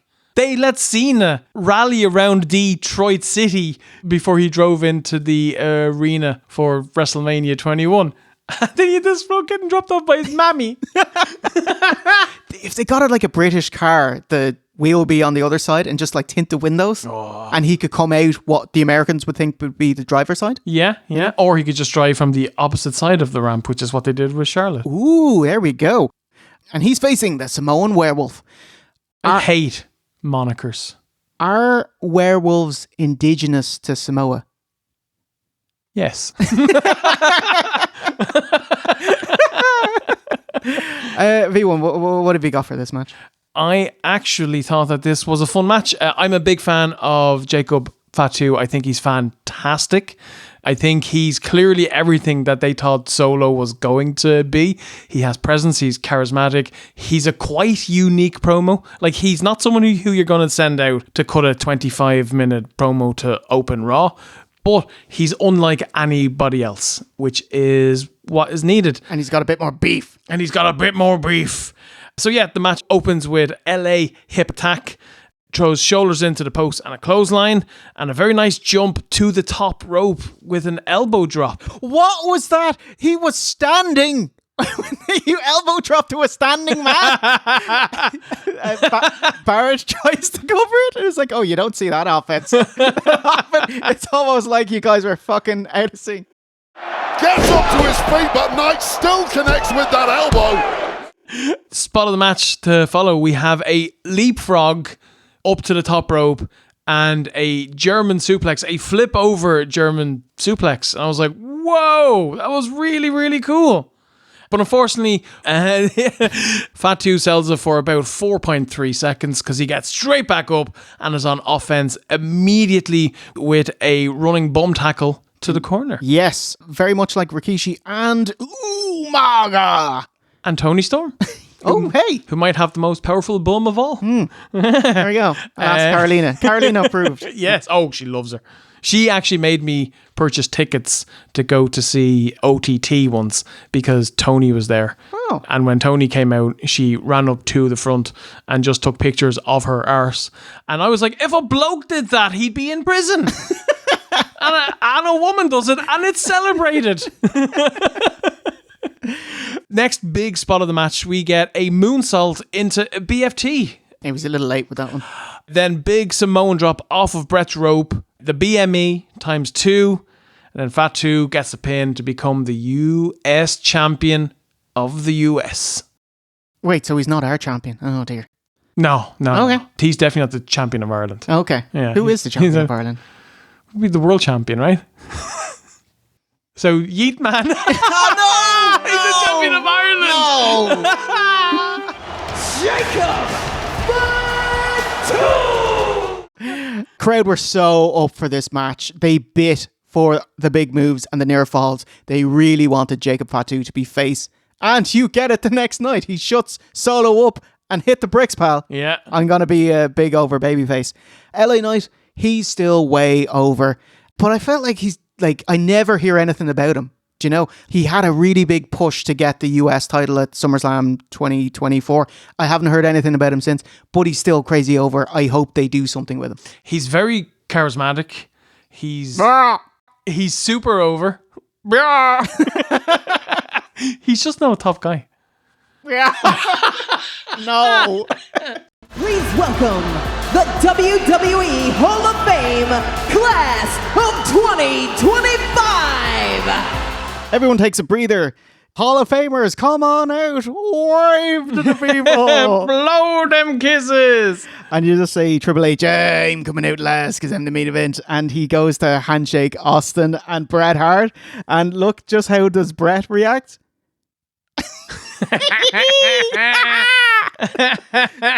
He gives no fucks, this guy. I love Bret. You know, you're on TV. So grumpy.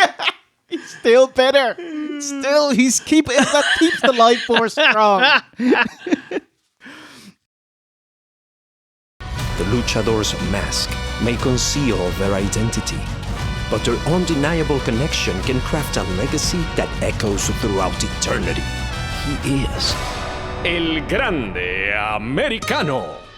Okay, next up is El Grande Americano versus Rey Mysterio. Large Coffee versus Rey Yes! A video package showing Rey Mysterio getting injured via a loaded mask. I was like, you gotta make sure you're paying attention because he just like slips in a little metal plate because otherwise he's just being injured from a headbutt, which is incredible. This is the kayfabe reason for Rey being legit injured. He has a torn abductor thigh muscle. So it's an open challenge for El Venti Latte, who is definitely not Chad Gable. Before the reveal, do you like Grande Americano here? Love him. I love him. I think it's a great gimmick. I think it's fun, mid-card comedy stuff. After being blackballed for many years, it's a pleasure to be back. I love this Mr. America gimmick. Yeah. I hope they do lie detector tests. You know? It's like, has it been enough time since Hogan did it? We need to have the two of them in the same room. Ooh, like a split screen kind of? Yeah. I'm all down. The mirror with the Hogan. Yes, please. There's a lot of bollocks you could think of. Yes, please. But who answers the open challenge? Rey Fenix! It's Rey Fenix! And he's escaped the virtual boy world of his promos. His big red bulb, you know? Yeah. Rey Fenix, he only left AEW in March, and it's April. Penta and Fenix jump ship to WWE in hopes of a better future. Just like Ricochet and Swerve jump ship to AEW in hopes of a better future. Yeah. The crossing over, it's all good. It's great. It's great. They're all doing better. And the ones that don't do better, they eventually come home. Vikingo is shown in the crowd. Because right before WrestleMania, WWE had bought AAA. I was like, oh man, I wish the night after on Raw, you'd see the skybox with the WCW wrestlers. And Shane says hello. Oh my God. Yeah, and hopefully the historic library of AAA would be added to, I was going to say the network, but in the new vault. Yes. a new vault channel. Open up a YouTube channel. Yeah, that'd be great. 2025 is Lucha Breakout year as AEW and CMLL hosting the Grand Slam Mexico. Yeah, which sold out, which is fantastic. Fantastico. Yeah, it's Chad Gable. Nope. Shoot. I think Chad Gable is incredible. I think he's an out of this world professional wrestler. Probably bell to bell, one of the best in WWE, but he's never going to get that top push because, you know, he's small. And Triple H is there. Hey, 857. How you doing? Shorty G. But he's unbelievable, man. He catches Rey Fenix into a gorgeous German suplex and then an amazing backwards 450 as well. Holy wow. Shit. Yeah.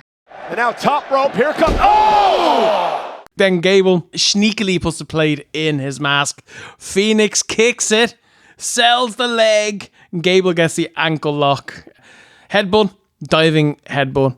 Gable gets the win, puts it to bed in like 7 minutes or so. And the flying headbutt with a loaded mask.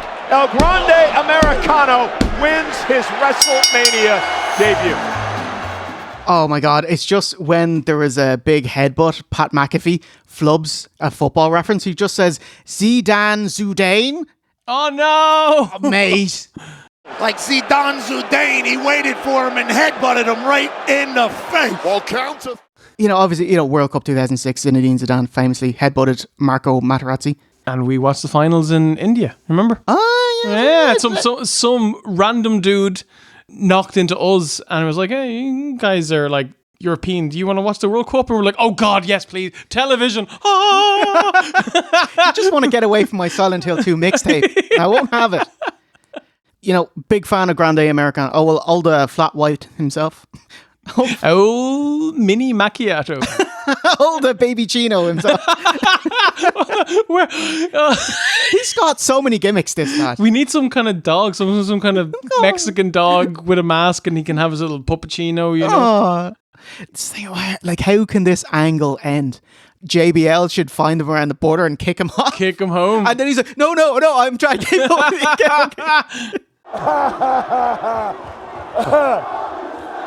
I got a ticket, you little Mexican. Party, let's go party.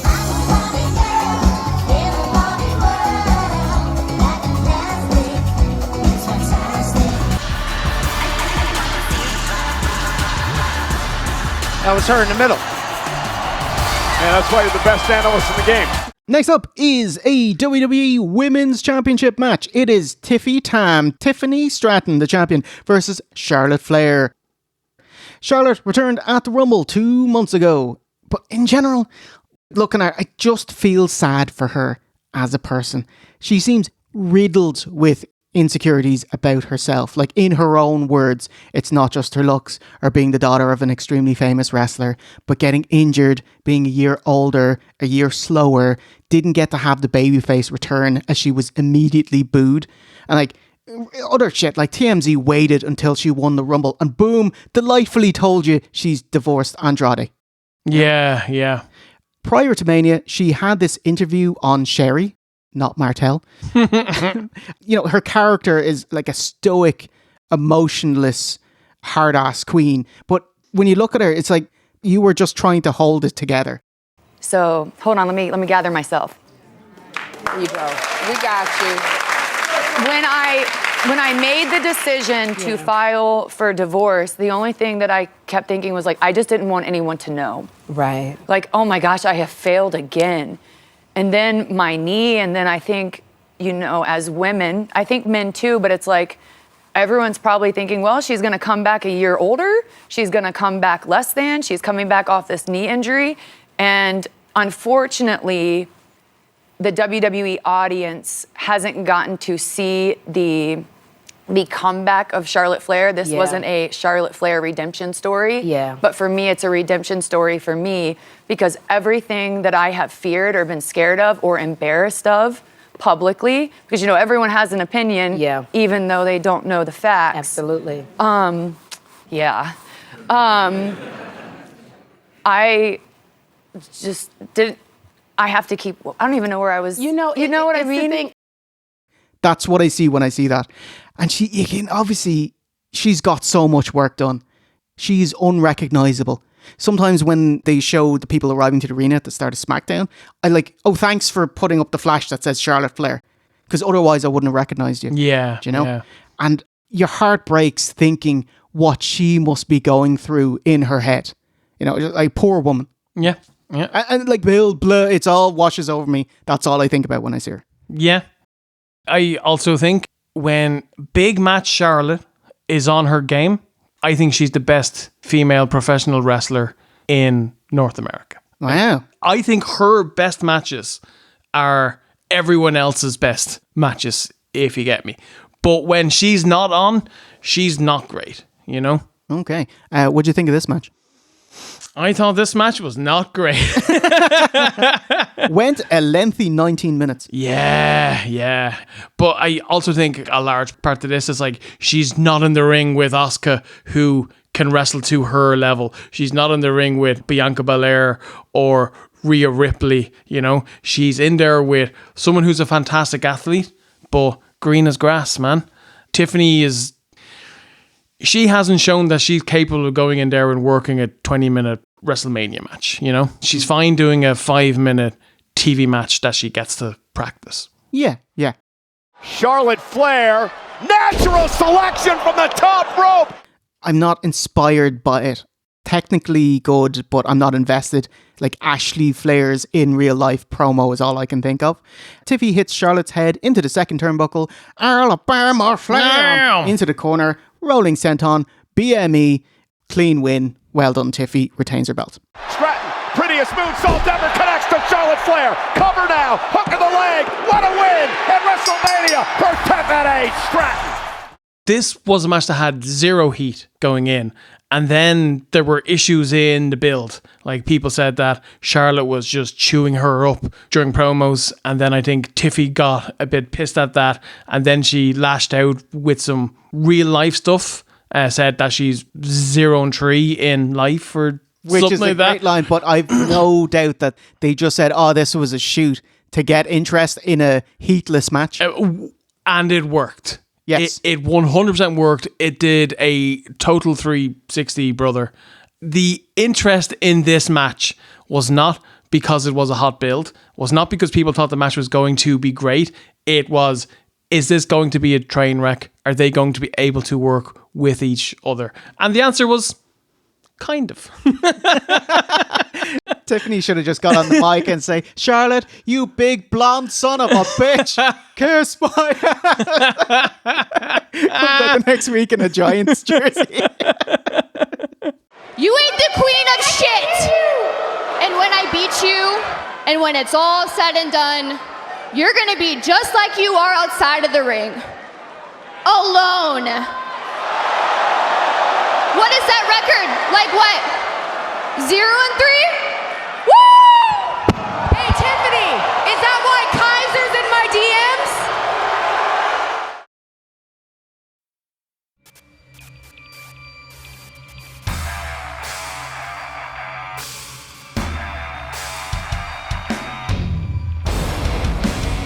It's time for the inverted commas main event. The triple threat. It's not even the main event of this OSW. It's CM Punk with Paul Heyman in his corner versus Seth Rollins versus Roman Reigns. Punk was the OTC's fifth man in the Survivor Series War Games, citing revenge for Paul Heyman for what the Bloodline did to him. But after being successful that night, he politely warned Paul that he owes him a favor one day he'll collect. My favor isn't facing Seth and Roman at WrestleMania. My favor isn't getting to the main event of WrestleMania, allegedly. My favor is having you, Paul Heyman, in my corner, not Roman's. And this is the big intrigue and crux of the matchup. This contract signing is the main selling point for night one of a buy one get one free WrestleMania. Go ahead, leave main event night 4 of a buy one get one free extravaganza, and then get released faster than you last in the sack. Seth is furious Punk gets to main event WrestleMania, but don't worry, he's not, mate. Roman is overly confident and just wants to be acknowledged. And Punk actually has some funny quips. Punk says, Heyman was mine before he was yours, Roman. And that gave me real Hogan Rock vibes at X8, because he was saying, oh, the fans that cheer you, Rock, they were my fans first. And I was like, yes! Don't forget that he was my wise man first. All these millions and millions of fans who were my fans first. And my favourite bit is Punk disingenuously bigging up Reigns, listing off all of Roman's monikers. Roman, my tribal chief, the holder of the Ulafala, the head of the table, the big dog? Oh, you got him! The head of the table, the big dog. Thank you. Can't believe I'm fucking rooting for CM Punk in this match. I like him the best out of the three. Oh man, who could possibly like Seth Rollins?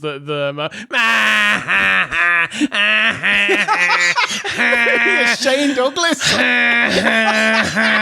6 fucking weeks of this. and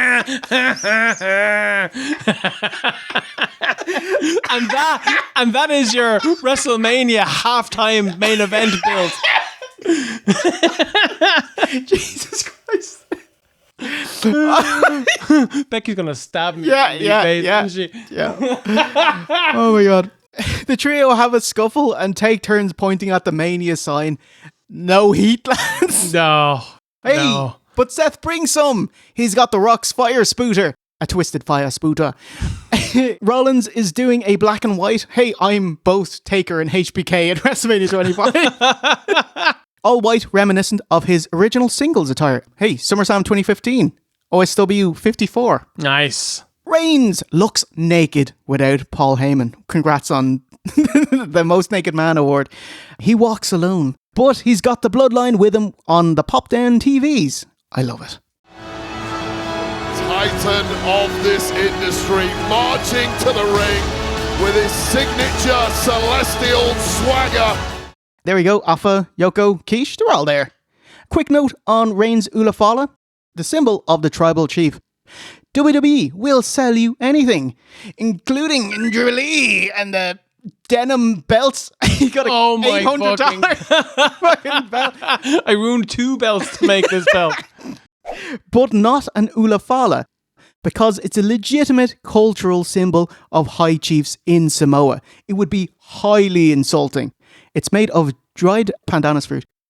And this ula is significant to the Matais, or the chiefs of the families. It shows his rank, it shows his honorary title. My name is CM Punk. Punk gets his own music video before his entrance. A cool hark back to his OVW and WWE ECW days with This Fire Burns. It was actually quite nice to hear that song, because I actually like that song more than his current theme song, but, you know, like his current song gets a massive pop. So it's iconic, yeah. Yeah. Iconic. And tonight, we got In Living Colour. Awesome. Oh, hey, there's Rick Rubin, who bankrolled Cornette's Smoky Mountain Wrestling. Smelly Mark. He's the money mark. Shout out WrestleSpective and their amazing video on SMW. Punk finally back at Mania, his first since 2013, as he was injured before last year's Mania. I love how he winks at Rollins. What a shit eater. Become Heyman's best friend. And Rollins now said, we're not working together. Roman favours his thigh. Is that kayfabe? Thankfully, yes. Punk and Seth brawl into the crowd. We see a fan with the best t-shirt. He's wearing a Nasty Boys shirt. And he was so happy to be repping. Yes. Roman's jelly. He's been left out of the schmaz. He leaps over the barrier to muck in with the scrap. That was really cool, man. He's a fucking great athlete. Get in the ring, Punk. And a Samoan drop. which in theory should hurt twice as much. Coming from a Samoan. Roman bounces off the ropes and big clothesline to CM Punk. On commentary, Cole calls him Seaman Punk. Oh my God. Paul Heyman did tell Seaman Punk.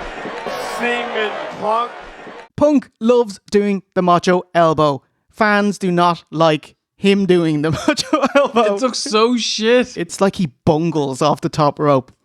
Marked out huge as unintentional teamwork between Paul Heyman's bows.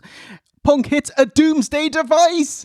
Roman follows up with a Superman punch for the first near fall of the match. Spear countered into a pedigree. That was so awesome. Spot of the match. Perfect timing. Roman Reigns went for the spear. Pedigree by Rollins. Curb stomp. Hoof Punk out so he can't break up the pin. Clever. 1, 2, no! Heyman has a heart attack on the outside. Heyman, insane boot polish, fake tan. Oh my God. Him and Braun Breaker's tan are just out of hand. Interesting that you'd say them together. Seth asks Roman to, hey, why not take out Cancerous Punk with a throwback Shield powerbomb? Yeah? No! I'm gonna powerbomb Punk through it anyway. Very safe. And Seth too. Reigns with vengeance in his eyes. Rollins to the table. Our tribal chief is cleaning out. I like that the commentary desks are shaped like poker tables. Yeah. It'd be even cooler if they're coloured green. Because of Vegas. Yeah. Okay. Yeah. Which TNA did when they went to Vegas. Ooh, okay. Splicey. Roman chokes out Punk with a standing guillotine. Looks right at Heyman and down with a leg scissors. Punk rolls forward into a pin, forcing Roman to break the hold, and into an Anaconda Vice, and Rollins into a sharpshooter. How does Rollins counter a guillotine? Turns it into a suplex. Very nice. GTS and curb stomp, and it's time for Heyman's revelation. What are you going to do? The bell of the ball. The bell of the ball. He grabs a steel chair. Who's he going to pick? Punk and Roman both ask him for the chair, and he chooses Punk. I thought Roman's facials here were great. Like, he looked gutted, didn't he? Absolutely great. But swerve! Roman Reigns is defenseless. Oh no! Wow! To Punk. He screams at CM Punk that he made him do it and acknowledges Roman. Whoa! To Roman Reigns. And then he hands the chair to Seth, the famous, I believe it's the same one. No, it's not. It's the famous Shield chair that's kind of been, I think it's been like a major character in WWE in the last couple of years. Yeah. Heyman sits in the corner. Must have torn his quads. Oh, yeah. It was preposterous. Yeah. I loved it. Chair shot to Roman Reigns. Curb stomp. Pin. Seth Rollins wins the big one.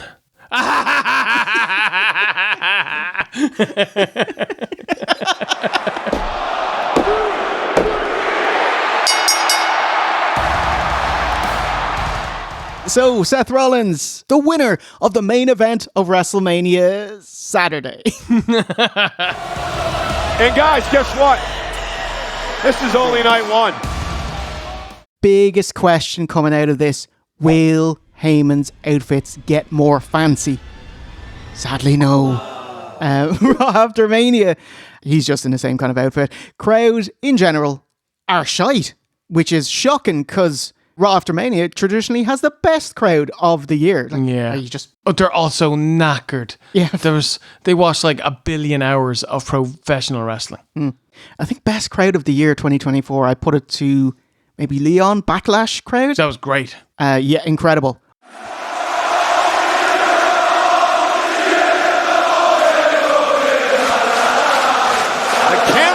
Bouncing. Or I was gonna say Puerto Rico, but I have because I have to DQ them because WWE added fake cheers to their incredible cheers. Okay. So now you're all out. You know, it's like you're on steroids. You know? I am a visionary. Oh my God, Seth Rollins. his glasses. Oh my God. He's got the Homer doing jury duty glasses. Died. But hey, the crowd wake up and we got fuck you Heyman chants. What does Seth say? I'm a visionary. Ooh, hey. No, not those visionaries. I took the wise man from Roman Reigns. I stole CM Punk's best friend and I won the main event of WrestleMania. I am. And then Punk's theme hits. Oh man, I'm so happy Punk didn't do his full entrance. He wrapped his fists and let's go swinging. Yeah. Because like in WWE, like when Rhea Ripley interrupts her opponent, she'll do her full entrance. It's so annoying. Or it's Yeet ridiculous. Man, when he interrupts Gunther, do his full entrance and they just wait for 4 minutes or whatever. Oh my God. Anyway, doesn't happen here. Good on you, Punk. There is a weird fake out as the ending credits come up, but Heyman speaks and then we just keep going. Yeah. Oh, obviously they lay out Punk. And Heyman calls Seth the undisputed #1 top star, which is pretty funny as he's not the champion. Punk is dumped out. Sorry, mate. Roman comes out and spears Seth, leaving Heyman all alone with Reigns. Superman punch! Ooh-ah! For a spear. And gets speared himself by Braun Breaker, Paul's newest beau. Brown Breaker. Brilliant. Actually, you see Paul Heyman on his lapel, his brown shoe polish is worn off. Oh, wow. My goodness. Huge promotion for Braun. And hilarious. He's just looking at his Goldberg-esque tattoo. And I was like, why would you get a wrestler's tattoo on you? Like, he must have thought, I'll never get hired by WWE. Do you know, same with Wade Barrett. Yeah. Because he is a Goldberg tat. Or maybe they're just Heidenreich tattoos, because didn't he have the barbs? A giant H. Yeah. Oh, and that's 2 out of 3. So we found, hey, we added Bronson too. Making them the trifecta of terror. What are we doing, lads? That's such a bad name. Wow. I quite like a trifecta. Trifecta. Has the wise man solidified Braun Breaker as the next Paul Heyman guy? What did you think of the main event of WrestleMania Saturday? I thought it was very long. It was like 31 minutes long or something crazy like that. Yeah, 33. 33 minutes long, but best thing on the show by miles and miles and miles. Like nothing even came close to this, just in terms of booking, the action, crowd, reaction, payoff, everything. This was great. Thought it was fantastic. On an overly long show that had a lot of meh and some bad wrestling, this saved night 1 of WrestleMania. Yeah, quite enjoyed it. The only thing is that when they're doing the theatrical acting, like Paul Heyman has to do everything very slowly so everyone can see and everyone is on the same page. It's like as soon as he started slowing down, oh, right, you're going with Seth. Because it's the only interesting angle they can have that would be fresh. But besides that, yeah, the match itself was excellent. Did a great job of like sucking me in because it was not, you know, the build to this was hilarious. It was so bad. It was about Paul Heyman and it's like, who will take the hand of the dainty Heyman, you know? But great job, lads. We'll take the hand of the dainty Heyman. That sounded way weird. I didn't mean to slag it off that. Whoa. Dainty Heyman's hand. Boy, stop! You can both marry me!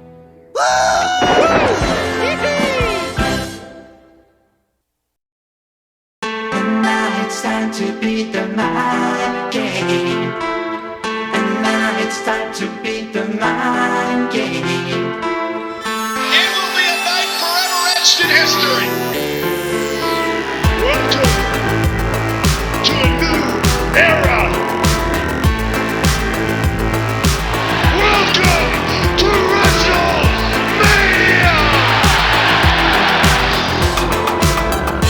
Now it's time to beat the mind game.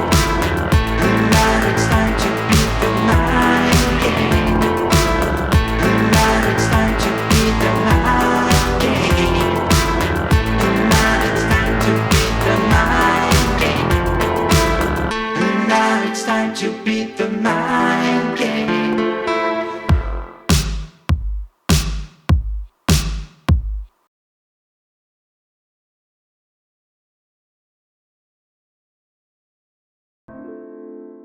Hey, since the halfway point of the show, why don't we head to the merch stand? Whoa. Take a quick breather and see what WWE are serving up at the Superstore. Watch Along Wrestling had a cool video going through what was available. Question, why did Vince buy WCW? Answer, because he can sell NWO merch for the rest of time. Still. It's actually a really cool cap. It's like, yeah, I would get that. Here is a Hall of Fame tee. Of note, lists Michelle McCool higher than Lex.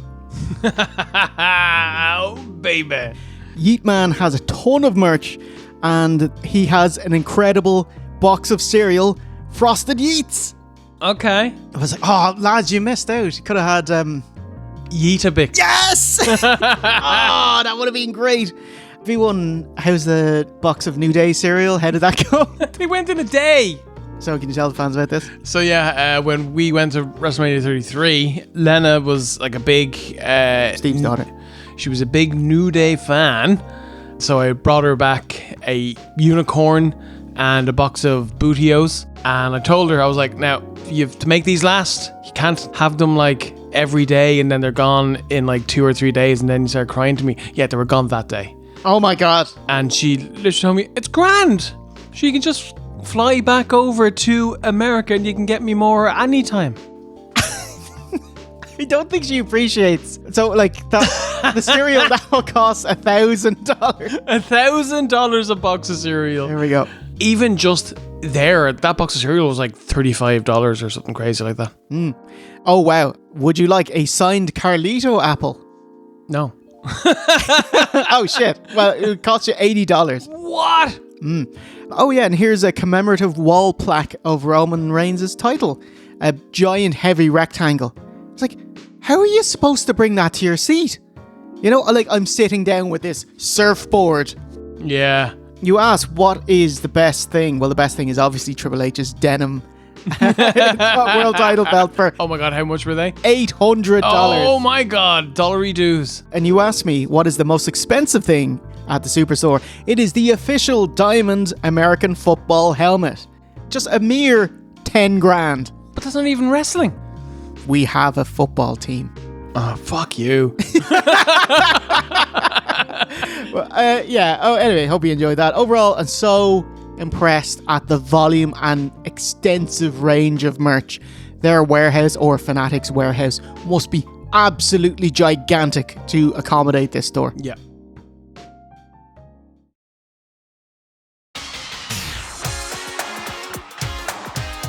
Whoa, whoa, WrestleMania. I too. The Queendom, the inventor of women, Stephanie McMahon, in a very sweet zombie Linda type dress, welcomes us to Mania Night 2. It's very Vincey. Women's World Championship. It's Bianca Belair versus Io Sky, the champion, versus Rhea Ripley, the star. Yeah. The build-up: Io's the champ, Rhea's the former champ, and Bianca won the Elimination Chamber for a shot at Mania. Come the contract signing between Bianca and Io, Rhea Ripley comes out and takes out both Bianca and Io, and, oh, I love this, signs the contract to the women's title match. Legally binding. Yeah. Legally binding. Even Michael Cole says, that means nothing. Like, thank you, mate. But Rhea gets in anyway. Wait a minute. I don't know if that's binding. That's not official. I mean, Bianca Belair, who has a stellar record at WrestleMania. She comes in at 4-1. Bianca has this incredible rose cloak and golden attire. Like, I'm a bloke, and it's stunning. Yeah. And she's really talented. Like, she makes all of her own gear, I think. Wow. Yeah. Incredible. Not to be outdone. Actually, she is outdone. Rhea has... Yeah. She has a cool skeleton hand veil thing. Yeah, it's the Joker who laughs or something like that. So Joker. Or the Joker who smiles. So Joker. It's a Joker. There's multiple Jokers. By Jim Gunn. Yeah. A dark bride type thing. As champ, Io just has to nod head in ring. Ding, ding, ding! Io Sky, what about me? To kick off. Clatters Rhea. I love the buck off into Rhea's shoulders and Hurricane Rana her. So there's the power of Belair. Although if Io Sky wants to get into a power game, boom! Jey's triple threat challenge. How long until a triple threat becomes a one-on-one, i.e. one person is kind of taken out of the match? Io slides out of the ring. I was going to say, like, immediately, like, ding, ding, ding, it's over. 50 seconds. 50, wow. Most of it is because they're ding, ding, ding, and then they hot dog. Okay. Yeah. But yeah, it's immediate. Io back in, double basement kick, and the ladies simultaneously get into place for the double pin. Bianca loses part of her attire, and I was like, I hope you have got pictures beforehand. Like, I'm still marveling at it. So great to see it in HD. Io jumping head scissors, caught, and with help by Rhea, thrown into the security barrier. Belair, ooh, like Juan Soto, swinging a bat. Well, Vegas going to have a baseball team here in a couple of years. Yeah. Human javelin by Rhea into Bianca. Io's just getting tossed around. Doing a front flip and roll, and hot dog gets the biggest response so far. Io, take note of that, but she gets speared to put a stop to that. Builds up into an avalanche back body drop. Io flips and bumps onto her face. The crowd roar. It's a dangerous situation for all three women. Io somehow landed on her face. Time for the big false finishes. Brett's rope riptide. Io smartly counters it, but for her follow-up moonsault, she eats Ripley's boots and into Belair's KOD. That's gotta be it! But Rhea breaks up the sure pinfall. No, Brett's rope poison Rana. Alabama slam her back into the corner post. Awesome. That takes her out for the moment as Rhea and Bianca try to hit their finish on each other. Riptide denied. Thwack with the hair. KOD. Moonsault out of nowhere. 1, 2, 3, and Io steals it. Sky wins! Io Sky wins! What? Here is your winner! What do you think, man? Awesome. Absolutely fantastic. The only thing that this match was missing was more time. The match was about 14 and a half minutes. I just wish it was like 25 minutes long, because I feel like those extra few minutes and just going up one extra gear is like the only thing that they really, really needed to make this like an all-timer WrestleMania match. But as it was, maybe with the exception of the main event of night of night one, this was easily the best match of WrestleMania. The women delivered and then some. All three of them were incredible. The match was brilliant and I loved it. 3 superstars. Yeah, brilliant. What a great opener. Way over-delivered, fresh and fast-paced with the third wheel. The one people overlooked, the one people looked past, picking up the win. By the way, Genius of the Sky, ratio of successful to unsuccessful aerial assaults is 3:4. But it's that last one that counts. But yeah, a fantastic match. Congrats to the women. I'd rather matches end shorter than go longer, so it was perfect for me. Big Tuna Meltzer gave this match 5 stars. The first women's match in history to do so. This is not the best. It's not even the best women's match at Mania. Like, this match was amazing. Yeah. But Rhea Ripley versus Charlotte was better than this. Yes.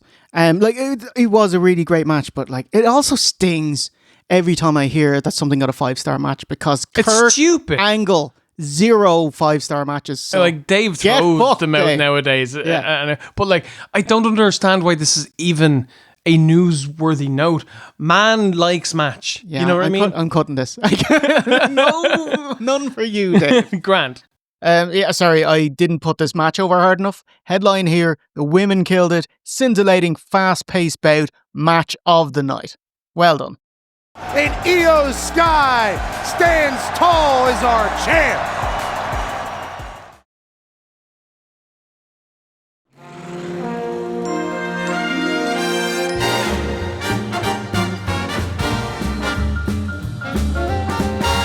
Match number 2 is a Sin City street fight taking place in the ring. It's Damo Priest versus Drew McIntyre. Father Damo here has Luther Reigns level go away heat for me. Ollie Frosty. I'm sure he's a lovely dude. I don't like Damo's promos. Don't buy him as a dark and mysterious force. The new Undertaker or whatever he's going for. Just looks like a nice chap. His matches are fine. I think he's pushed beyond his current level. I would agree with that.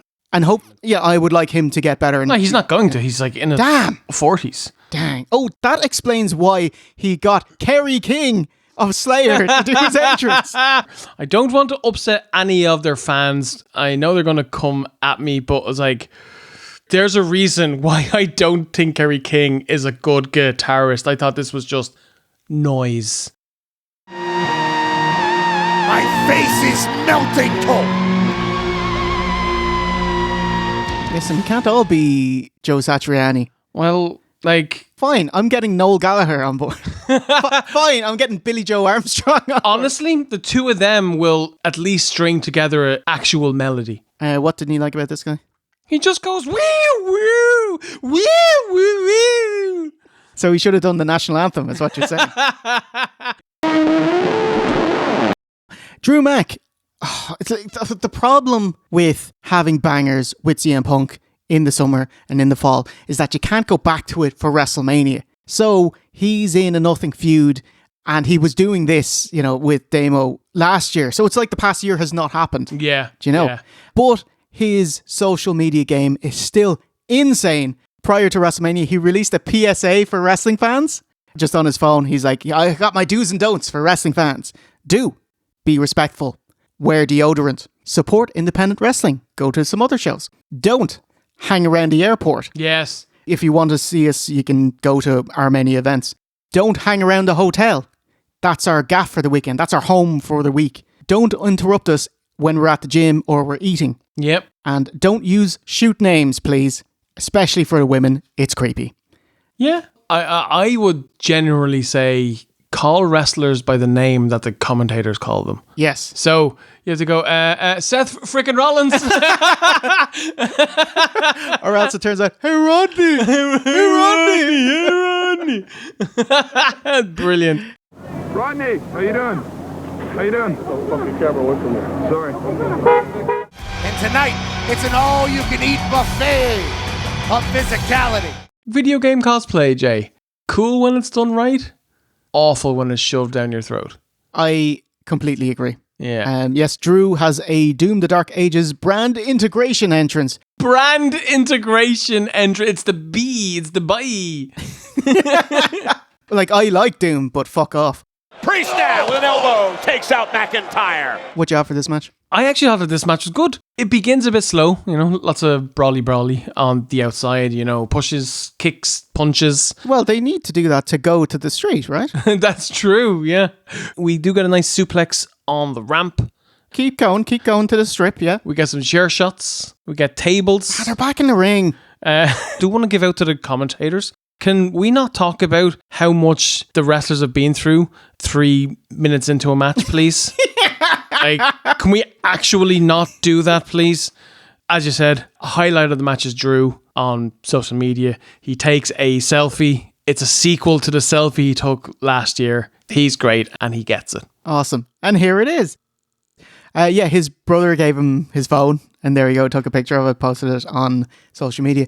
I also really like Pat McAfee. He says, Drew needs to stop taking the Scottish victory laps after every move. It's like, get a fucking move on, lads. Yeah, go. Okay, and to be fair to them, they do. I agree. Drew hits his big Taker WrestleMania dive, got an absolutely awesome pop. Get the job done. McIntyre takes to the air and takes out Priest. Then Priest does a WWE 2K25. He picks up a weapon and he skulls it at Drew. So when you pick up a weapon, if you press circle in the game, you throw it at them. And it's my favorite move in the entire game. It's fantastic. I thought you were going to say, and he clips through the mat. Oh, that's 2K20. Yay! Priest hits a one-armed chokeslam on Drew. Looks fantastic. We get a few chair shots. Damian Priest puts Drew through the table with a razor's edge. Oh, that was amazing. Priest now with McIntyre. Priest with a razor's edge to the table.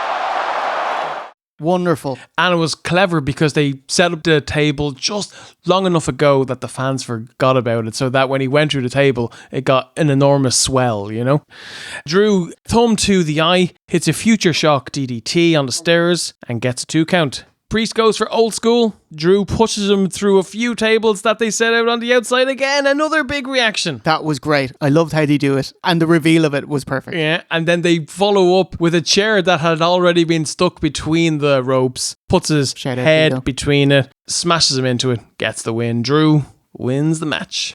That's gotta be it! An Uber Claymore for McIntyre! Yeah, big time Claymore, foot into head into steel chair. Takes it, 1, 2, 3. Love it. Yeah, they work fast enough. Hoss fight, that built up, Chekhov's table, better than expected, but it's a match that WWE have already done a few times, like at last year's Mania, Money in the Bank, which included Seth, and a Clash of the Castle in Scotland. Drew's Twitter antics are the most memorable thing here, but for what it was, thumbs up. Just don't call it a Sin City street fight if you're not going to fight on the street. It's just in Sin City. It'd be way more memorable. Fight at the Strip. It's gorgeous. It's Las Vegas, baby. Yeah, I agree. Yeah, I thought that this match was loads of fun. Going in to WrestleMania weekend, not counting like New Day versus the Viking Experience. The Clash of Clans. This was probably my least hyped match, because I feel like it's a feud that's been going on for a year and it's been kind of spinning its wheels, and I kind of wanted to end. But they went out there and they busted their asses. They worked hard. They got the fans behind them and over-delivered. Congratulations, lads. Excellent.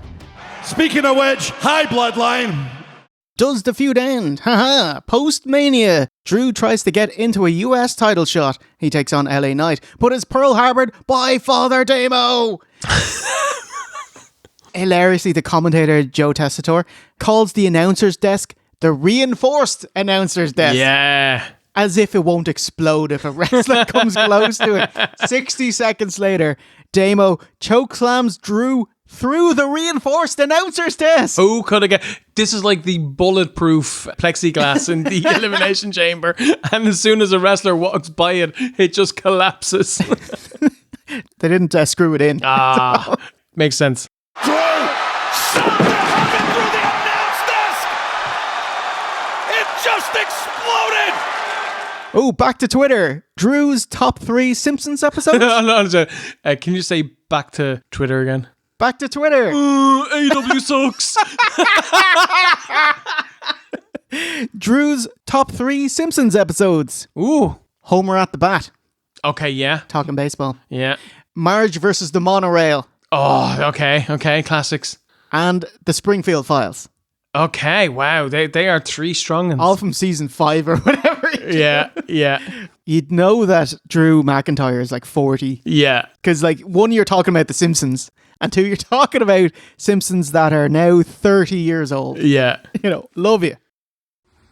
Billy Corgan smashing pumpkins. Drew McIntyre smiling politely. They say that all men are created equal.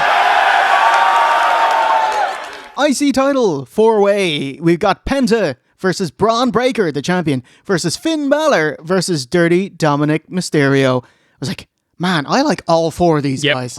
WWE currently have a hot mid-card. And I'm sad that Finn Balor is in said mid-card. Because like in the build-up, he's like, I was the first Universal Champion and I'll be the IC champion. Like, yeah. I'm still bitter. The kind of stink. Damn it, Seth. He had to do the buckle bomb and dislocate his shoulder. Finn Balor won the match. He gutted it through, won the match, and had to relinquish it the next night on Raw. Yeah. And then Vince is like, injury prone. He's weak. You'll never get it again. And now you're going to dress like Umbro Naka. Like, he does a good job of looking like a skag. He does. Hiding how gorgeous he is. Yeah. You know? Entrance of Finn. Count Bagula here. As the announcer butchers Bray County Wicklow. County Wicklow, Ireland! County Wicklow, Ireland! Penta Zero Miedo, or No Fear in English, only debuted prior to the Rumble. It was spoiled as WWE Shop just started selling Penta merch. Wow. Before Raw went on the air. He's doing great, but you'll be able to tell he's a bit older as he's kind of hefty and not as nimble, but he is 40. Yeah. You know? So he is very, very impressive. Super charismatic. He's got an air of a superstar about him. Dirty Dom comes out wearing the Ray Senior mask. Yeah. Love it. What a like, I'm paying homage and everyone hates you for it. It's so good. And then he comes out and he does the gun show. It's like 2 limp noodles. It's brilliant. This dude, he gets it so hard. WWE mutes Michael Cole during Dom's entrance because WWE haven't paid Netflix to advertise dude wipes internationally. Wow, really? Bit of a splice. Of course you're going to defend Dominic. He never earned the darn mask, Wade.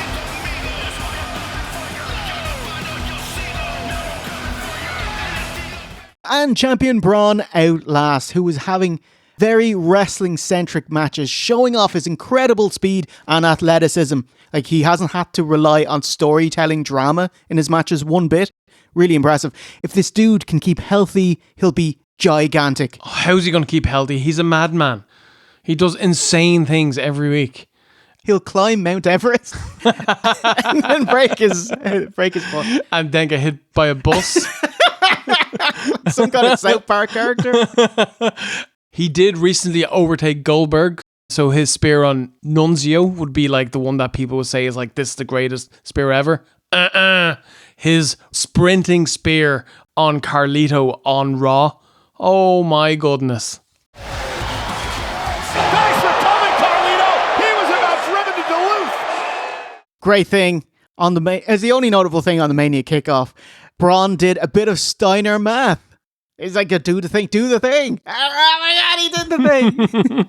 You add that to my already 62.5% chance of winning. I got 129.2% chance of winning. Finn and Dom have the natural advantage as both are in the Judgment Day faction together.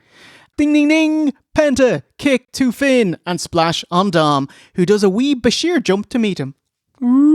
Braun running leap, bowling over Penta outside. What a beast! Penta says, pick up Balor for a Penta driver, but Braun clasps his waist and deadlifts them both for a German. Awesome. Freak. Breaker. Look at the power of double German.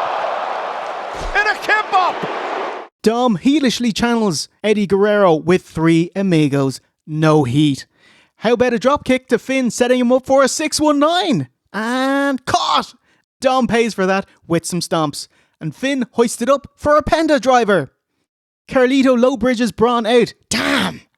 No DQ in a multi-man match, single elimination. Something that all wrestlers forget until the spot where, oh yeah, no DQ.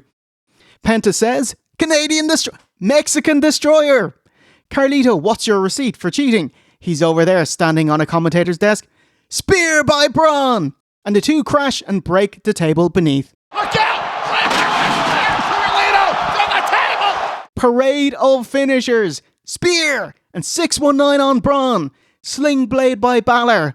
Coup de grace on Braun. Eddie Frog splash on Balor. Scoot off, mate. Dirty Dom pins Finn. 1, 2, 3, and wins his first singles title. To win the IC! Dominic with a frog splash and the cover on Balor. Dominic wins the championship. Delighted for first main roster singles title because he did win the North American title in NXT. Well done. Well, look at you. Dom pins his Judgment Day mate, so not the worst thing for the group. Yeah, what'd you think of this, man? I thought this match was really good. High energy. Need a little bird. Yeah, man. More parachute pants. Everybody in this match was over. The fans were up for it. Penta is a megastar. Braun's a megastar. Dom is just wonderfully over and just gets it. And Finn is just like, he's fantastic. Like, he's such a good wrestler who gets it. He must be a dream to be in the ring and actually work with. Yeah, loved it. As much as I love Penta and I love Braun, Penta didn't take the pinfall and he's fine. Braun is on to bigger things now. And so Dom was the right choice. And then when he came back to get his massive pop, great Mania moment. Excellent. Yeah. You said it all there. Very happy with Dom that he's getting a renewed push. He's such a fantastic, smarmy heel. Even when he's not cutting a promo, just when he, there's an interview, whatever, like he's talking about SummerSlam 2005. That's the custody of Dominic ladder match between Eddie and Ray. Dom says, I never knew where the money went. I bought one bike and my mother said, "Oh, there goes your money." And I said, "I did 3 pay-per-views. How many weeks of TV? And you're telling me one bike is it? And I'm done?" He's great. I got paid, I remember as a kid, $5,000. Damn. $5,000. God, damn, $5,000. And that was just for one of the events. So they told me they're like, you got paid $5,000. I was like, oh, cool. Let's go to Toys R Us. So I go to Toys R Us as a kid. I get myself like a bike. I've always been into like old school like Universal monsters. So I had these like Frankenstein heads, and so like I was like, yeah, let me get a couple of those. Long story short, it totaled out to maybe $400. Yeah. Maybe 300. As soon as we got home, I was like, hey, can we go to Target? My mom goes, that's it. That's all your money. Oh, no way. I was Did like, she save it to the side though, at least for the future? Or? I mean, I don't know. I never went to college. Randy Orton Open Challenge. It was supposed to be Randy versus Kevin Owens, but unfortunately, Kevin Owens has a neck injury. He was trying to gut it out and delay surgery until after Mania, but couldn't do it. Doc said it was a hard no. Lads, please don't be gutting things out. Take care of your body. You only get one. It is not the worst because I have a hard time believing them as foes because you can tell that they're great mates. Like last year's Mania entrance, Kevin Owens is on a golf cart and he goes down, Orton's theme hits, he goes back and he's like, "Come on, Randy, get on, mate." And he puts the boot down. Yeah. And Randy's going, slow down, mate. Like, I know you're great, mate. You can't just stop smiling for 2 months and we pretend that you hate each other, do you know? So it's an Orton Open Challenge. The only question now is who is going to come through that curtain? Because he's up against a man chosen.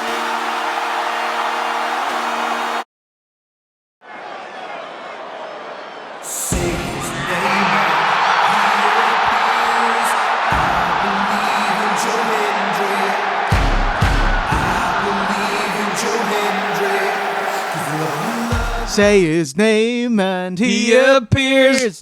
I believe in Joe Hendry. TNA champion Joe Hendry.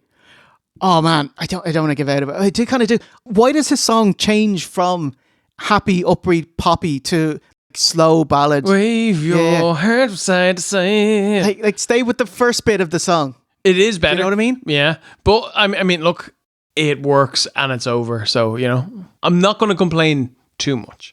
Just a little bit of complaining, yeah. Oh my God. He does the turn smile and then everyone's flipping out and he's breathing so hard. His heart must be beating out of his chest. Yeah. You can't help but be so happy for him.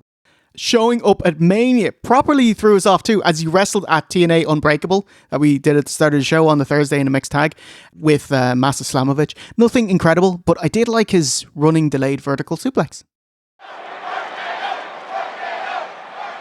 And went for an RKO early. Henry rolls him up, shoulders down. Orton kicks it, 2. Ding, ding, ding. RKO attempt. Oh man, that would have killed Hendry. Oh my God. Can you imagine it? Getting flashbacks to the old Daniel Bryan Sheamus match. Yes. Choke slam. Randy's like, what the fuck? Boink. To the eyes. Randy pounds the mat as he's looking for an RKO, but Joe hits Randy with a razor fall away slam. Randy's super nice here. I'll show you it in slow motion here.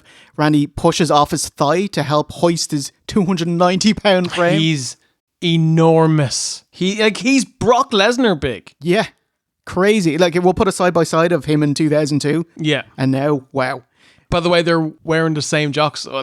Yeah. Hopefully not the same jocks, but but they're his 2002 yellow and blue Orton jocks. Beautiful. Hendry celebrates a move well done with his turn taunt pose. Yay! RKO! Oh my God! 1, 2, 3, and Viper wins clean. He was going for the standing ovation earlier on. RKO out of nowhere! Smile at the camera, Joe Hendry. Thanks for coming.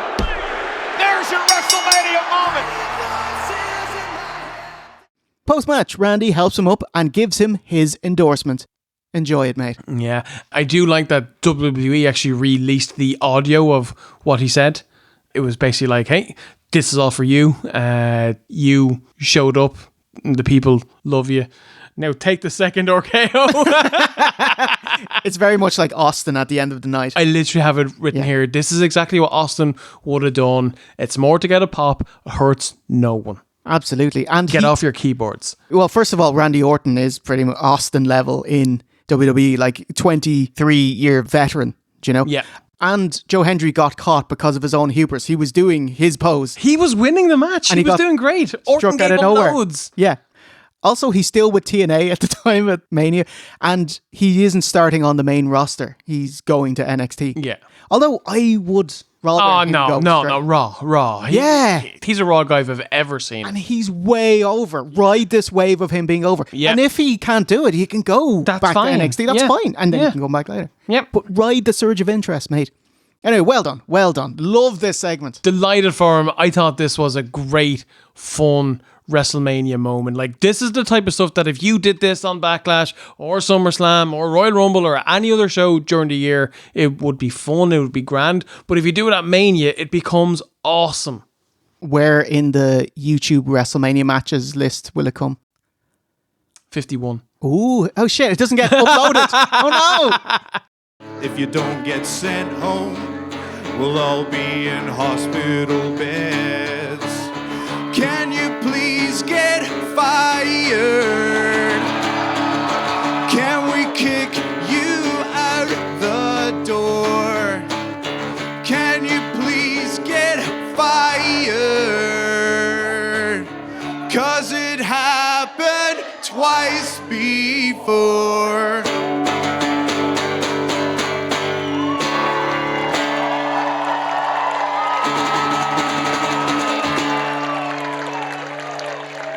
I'm sorry.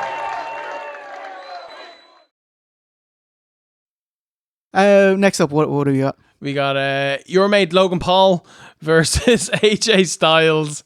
Match number 5. Okay, I'll give you the build on this one. The Gilles. Yeah, Logan Paul. He is being sued by Matchroom Boxing for $100 million for defamation. Settled out of court start of April. His Prime Hydration Energy drink currently being sued for breach of contract with a beverage bottler. Logan Paul's Prime is also being sued by the US Olympic Committee for trademark infringement, calling it like a Kevin Durant Olympic Prime drink. Oh, Logan Paul, he's being hit with a class action lawsuit from investors of his crypto NFT blockchain game CryptoZoo, which fell through. Who'd have thought it? Shocking. And Logan Paul's suing the YouTube lawyer who was reporting on its lawsuits. But not the lock-picking lawyer. No. I love him. He's great. Let him out. AJ Styles now using the apron to his advantage. This is all Finley move. Match opens up with a Finley reference. Okay, now we're talking. As they do the gimmick where someone would slide under the ropes and they'd lift up the apron. What a spot. And use that to get some heat. Fantastic. So yeah. Wait, whoa. Is there not an LED apron? They didn't have it. No, it's great.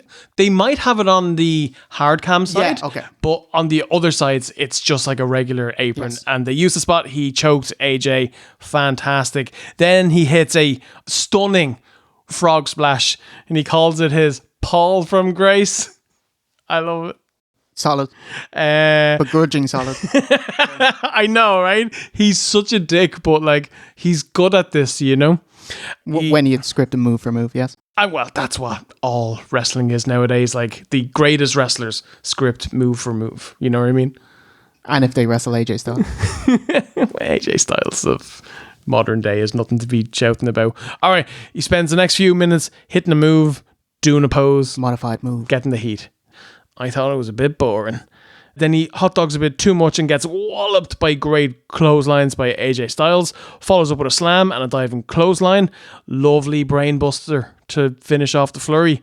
Logan then catches AJ as he goes for his phenomenal forearm. Hits a rolling senton and a huge springboard moonsault. He shocks, he awes, and ultimately he's back in control. This is at the point where it sounded like they just began to lose me. I don't know if it was the case of this match was boring or if I just watched too much wrestling and my brain was just give me anything else, phone, Discord, anything. Then we go straight to the finish of the match. Karrion Kross comes out. He has the brass knucks. He gives it he goes, hey, Alan, because, they're shooting, Oh my God. Oh, Alan. He struck again. You big bald son of a bitch. No. Please, Alan, listen to me. Please, just put it on. Please, Alan, please. He tells him to use them and to win. And AJ throws them to the side and sparks out Karrion Kross. But because he spends so long, he misses the forearm, gets hit with the pulverizer, which is Logan Paul's new finisher. And Logan gets the pin. Kross's plan backfired. Karrion Kross should have listened to Drew McIntyre. Do not use wrestlers' real names. You can only use it if the set falls on you. Yeah. And sparks explode in your general area. I do like that WWE, if you excuse the parlance, leaned in to people disliking LP. He had a mannequin at Access. Like, the Carney test your strength with the massive mallet and then you hit the bell. Bing! Instead of a hammer and a button, it's a steel chair to a mannequin of Logan Paul. That's fantastic. Great. Well done, lads. Well done. It's like everyone pay $10 to hit Logan Paul with a chair. The thing we won't tell you, he gets 2 of each of your 10. I think this match is the definition of the moves don't make the match. Because the moves were great. They're two very competent professional wrestlers, but it was missing something. And I think this was probably one of the weakest matches on WrestleMania. Wow. Yeah. They had some decent competition. Yep. Fantastic. Perfect concession stand match for me. Hey, V1, can I interest you in a $10 bottle of water? Oh my God. How about a $22 beer? Oh my, that looks like orange juice. Yeah. Looks disgusting. How about a $20 soft pretzel with nacho cheese? I'll give you €4 for that. That looks delicious. It's gigantic. How about a $25 carne asada fries? Oh my God, I'll give you $6.50 for that. It is not worth the money, but of all these, yeah, please. And, okay, you don't like that, but how about spending 45 big ones Wagyu burger with crispy lobster tail? That looks delicious. I'll give you €8 for that. I don't think that you can barter. Excuse me, I gave you 11 grand for tickets. Do I not get a cheaper burger? No? Oh my God. Thanks to sugarandcarbs.sf. Beautiful. Sorry, that's $150 for your food. God.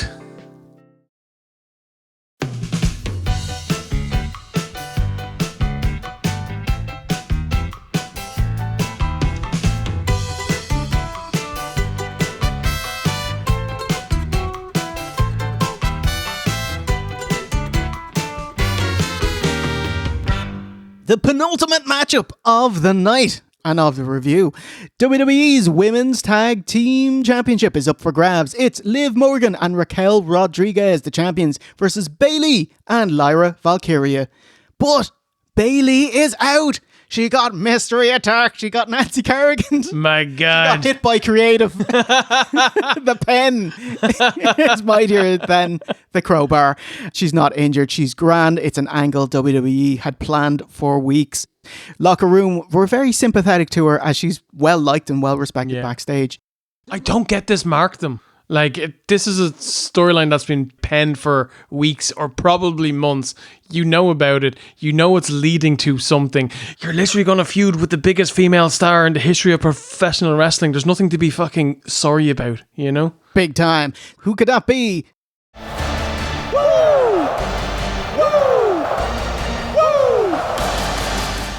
So Dublin's own Lyra Valkyria has an open spot for her tag partner. Lyra is out with the stomp, clap, stomp, clap, stomp, clap, stomp, clap. Lyra Valkyria.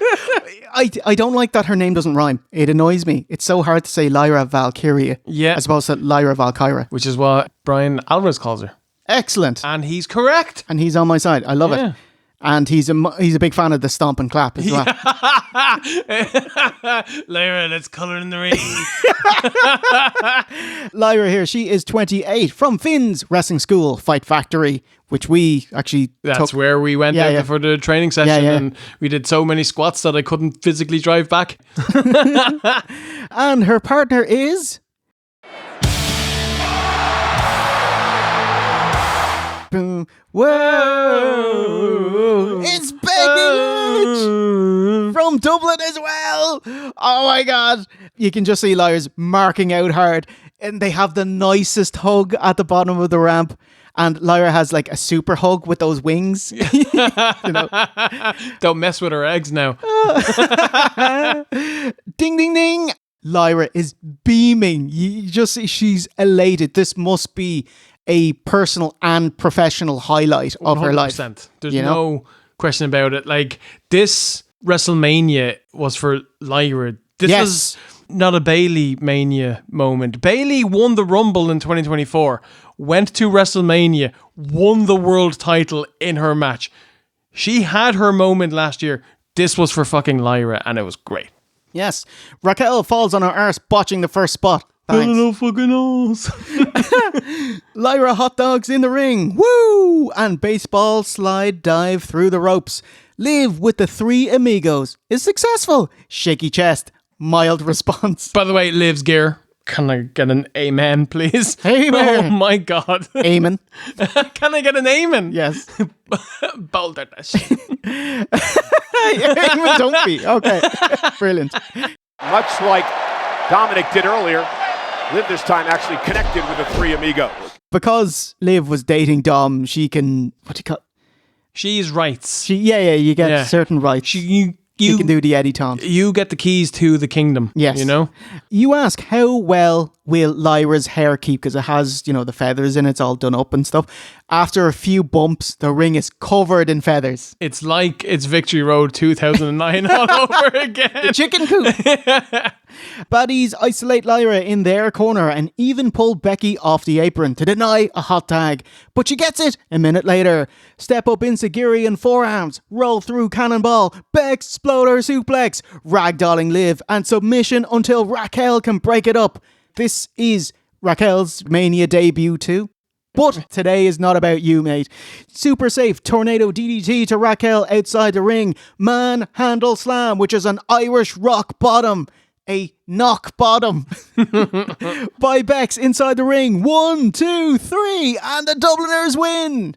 He's got Morgan. There it is, the manhandle slam. Becky and Lyra win the gold. And look, I've got 2 belts. Woo! Like, Becky is so happy for her as well. Yeah. Mothering her. Cause she's Lyra 2 belts, which was Becky's gimmick. Hey, that is a terrible name, but a cool gimmick. Yeah. Yeah, so what do you think about this? I mean, the moment was great. Delighted for the girls. This was the worst match on this night of Mania. This match did not get going at all. I thought it was a Raw match at best. And they would actually have the match. Run it back the next night. And it was way better. It was so much better on Raw. But hey, this match was not about going out there and having a great match. That's what the opener was for. That's what the main event was for. This match was about getting a pop for Becky coming back and having a storyline with the 2 girls from Ireland becoming tag champions. And because of that, thumbs up. And that's the important part of it, that last sentence there. If Bayley comes out and we have a 5-on-10 match, no one cares. But this means the world to Lyra, and it was about her, and it went off great. Yeah, on Raw, they just have the same match again. And they give the belts back to Liv and Raquel. And Bex blows up at Lyra and is like, hey, we're now feuding together. Yep. So they have speed run Lyra into a very important role here. Yep. So well done to her. She's moving up the card, which is fantastic. And she's earned it because she's had great matches. Promos need a bit of work, but that comes with time and confidence. Yeah. So she's been on Raw about a year. Like, at this Mania. And like, I'd watch her matches just to see how she's getting on. And like, she was a bit shaky and a bit fumbly starting off, and she was improving going along. But even over the prior 2 months before Mania, she was improving every time you see her. Yep. So, oh man, like in this match, she was given and perfectly executed all of her spots. Yep. So well done to her. Congratulations. If they didn't lose, they wouldn't be able to become 4-time tag team champs. So literally, any excuse that they can make, they are currently... By the way, that match on Raw, fucking crickets when Becky came out. I was like, oh my God. Is this like, do you remember The Godfather when he came out of Rumble 2002? And no, Jay, I don't. What do you mean? Who the fuck remembers The Godfather in Rumble 2002? But he came out, it was like, okay, let's give you a big push, because that went great. And he comes out the week after, and there's crickets. Yeah. And Jay you went deep into the Mind Palace for that one, Jay. And JR is like, oh yeah, if for the Godfather has gone legitimate, and he's more like Enron, and it's like, and that was the end of Godfather. Godfather. Apparently that escort service wasn't a great idea. Maybe another Enron in the making. Well, they're watching WrestleMania live tonight at Cosm in Dallas, Texas. Yeah, that's it. All right, we should take a breather and show WrestleMania parties from around the world. Here's a really cool giant screen in LA, a theater that uses the kind of POV camera from the turnbuckle, and that's what you see on a giant screen. Oh, incredible. And here's people in a theater at 3 a.m. in Scotland. Half empty. Everyone's dead. Yeah. Bottles of Buckfast everywhere. And hey, here's the 35th Fighter Wing Misawa Air Base in Japan. One lad, because everyone's like, hey, how are you going? One lad is like, Yokozuna #1. he was going, you can't see me. And I was marking out. And then I thought, well done, America. You know, you've moved on from Japanese air pilots being a negative. There you go. And whoosh.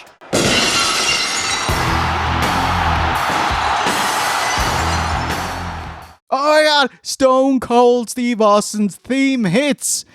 And it kind of loops. And it loops. And what the fuck is going? Where are you?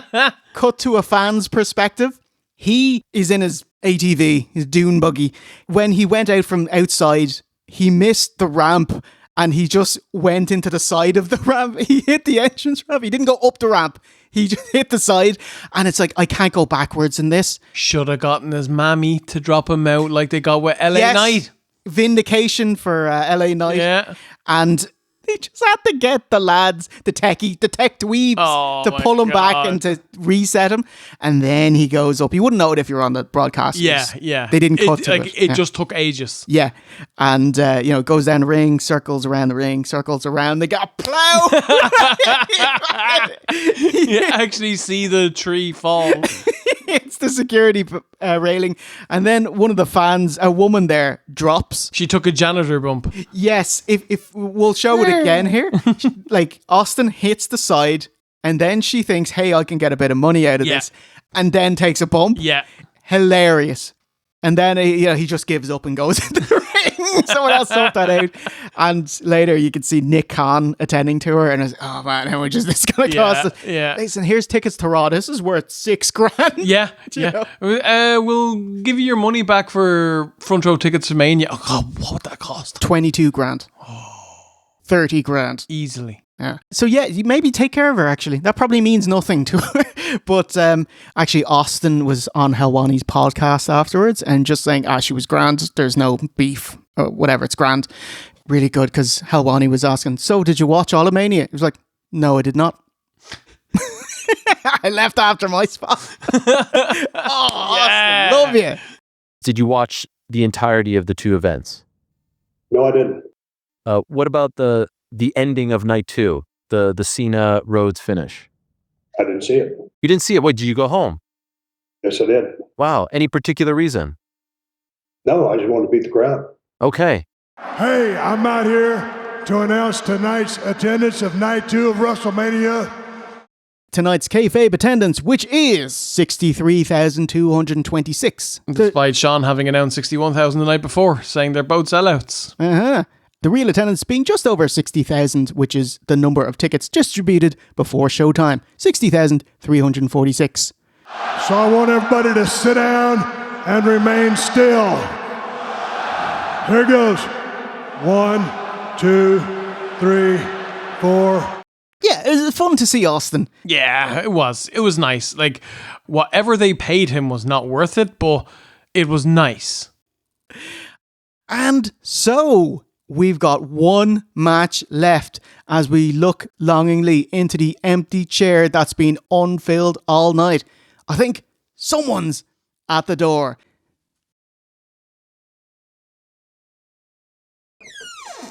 Oh my God. And who is that in the door? My God. OOC, you're here to join us for the main event. All right. Hello. Hey, Jay, I heard something about a hot meal. I've got a few boost bars that, that might be able to sling your way. Yeah, I decided to throw me oar in to cap off the John Cena career. Yeah, we can't cover John Cena without you here, so thank you for joining us for the main event. Extra long one.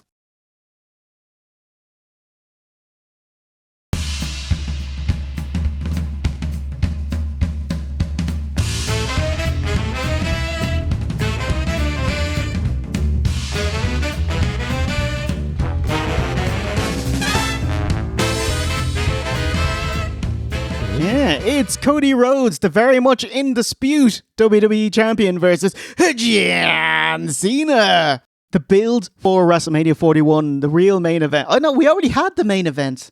CM Punk and Seth Rollins. So I don't know what this is. Night one main event, just as important. It's not your halftime show. As an aside, are you looking forward to SummerSlam 2 nights, Survivor Series 2 nights, and Royal Rumble 2 nights? Oh my God. Saudi Rumble. Saudi Mania. Saudi Slam.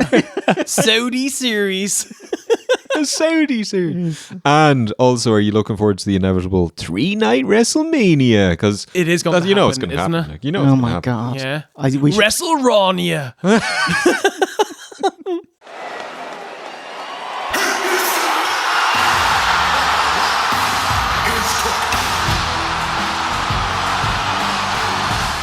Bad Blood 2024. Finally, The Rock has come back since Raw after WrestleMania 40. Rock stares down a victorious Cody, motioning in code to cousin Roman. Hey, Roman. Hey, Roman, would you like to go bowling? Rock explains what he was on about on SmackDown. We're in New Orleans, we're in New Orleans. Oh, when the Saints. Oh, when the... Hang on, this ain't sing along with the champ. Cody, you're the WWE champion. I want you to be my champion. He flexes / intimidates by laying down some home truths. WWE is owned by TKO. I am on the board of directors of TKO. I am the most powerful. You're the people's champion. You have millions of followers. I have 500 million. I'll take you from here to here. I'll make all your dreams come true and the dreams of your family for generations. And I just want that. Not the championship. I want your soul. Your soul is mine. Pretty good. A weird sentence to end on, but okay. The American Dream and the Soul Man. They were friends. You and I are friends. Cody, be my champion. And here's the thing. I don't want you to answer me tonight. Just on The Rock and his persona and his heel persona. And he's a bit of a real life heel. You know, he's fake. He's 100% completely a fake bitch as a person. Because I always thought The Rock was supposed to be a nice guy backstage and, you know, genuine character, a bit fun. But yeah, so it took me aback to hear about his antics in the last few years and what he's become. Like, what antics are you referring to? Pretending to go to a fucking fast food restaurant for the first time ever, even though he's done it several times. Yeah, that's true. That's happened. Who cares? I do. You went to In-N-Out Burger. It doesn't matter what you... I'm telling you. I'm just telling you what I think. Because I don't like fake bitches, and he's a fake bitch. Just interested in your thoughts. Doing what? being in a prick, general. an absolute. Well, if prick. he's doing Hollywood Rock, I'm a big fan of it. Right. Like, I loved him in 1997 and, in 2000 and 2003. And, when he left after 2004, he came back, he was a different guy. The Hollywood star person, I don't... Okay. But we covered Mania last year. Like, The Rock as part of Mania 40 was unbelievably great. Yeah. He was phenomenal. And his final boss character is awesome. And I think he can add, but the issue is this is like a third-rate job, you know what I mean? Like, he can make money doing this, or he can make tens of millions with his doing tequila, movies and alcohol and adverts and social media and putting up the appearance of his, fake Hollywood life. Yeah, there is no one who plays the game better than The Rock. Like, he has amassed fortune and notoriety higher than almost everyone on the planet. And he's now higher than Vince McMahon. Vince McMahon's kicked out of WWE. Yeah. He's now higher than Triple H, who runs WWE. Oh, God, yeah. Which is incredible. I gave my soul to this ring and these people a long time ago. At Elimination Chamber, after weeks of deliberation, Cody gives his response. My soul is with the fans. My soul is in this ring. Hey, Rock! Go fuck yourself!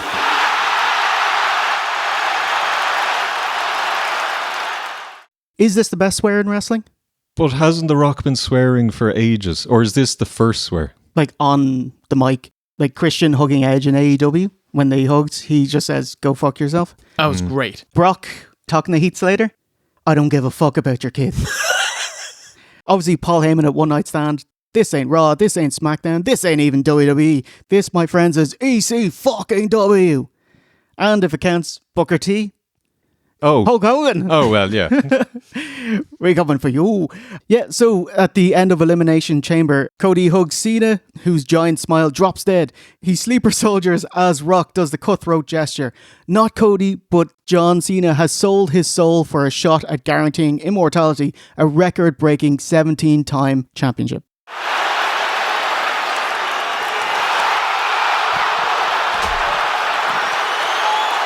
On Raw, Cena has his big explanation promo.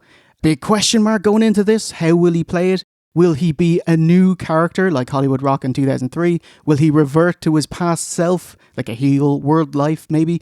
But no, he's decided to turn modern babyface Cena heel. 650 plus Make-A-Wish granted Cena, a conservative 650, that number is over 3 years old. Okay, let's hear it. What have you got?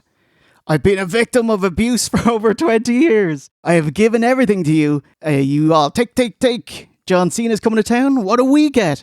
None of you asked how I felt. You're all awful. All you are is abusive, and all you've ever done is bully me into being your damn puppet and expected me to do it with a smile on my face. Obviously, I kind of put a spin on it, but in general, what do you think of this promo? Again, it's hard because I'm biased. For me, everything is shit. So, like, I can't. No, Steve, I'm going to stop you there. Yeah. It was shit. Okay, good. His promo line delivery was good because he's a pro, but this is just garbage modern wrestling. Each and every one of you is the problem. I come out here every week and you give me no respect. Like, John, your entire gimmick for 20 years was you paid your money. You can love me, you can hate me, you can do whatever you want as long as you're having a good time. I just thought it was garbage. Were you surprised? Because this is like one of the biggest moments in the last 20 years. Yeah. His turn was incredible. Yeah. His heel run was dirt. And you would think he would have discussed it and had control over what he was going to say. And I would have thought, being the smart person that he is, that he would say, this isn't enough. I need something more exciting than the standard. It was your fault. And it's been done to death. So I don't know what the answer was. I don't think he should have turned heel, even though the moment itself, and it was great. What's the plan? Is there a plan? I just always took it for granted that the plan was The Rock, and then The Rock went, Moana 2 reshoots. Yeah. Sorry, lads, fuck your WrestleMania. And then they had to get in the writing room, and that was the best that they could come up with. Very odd.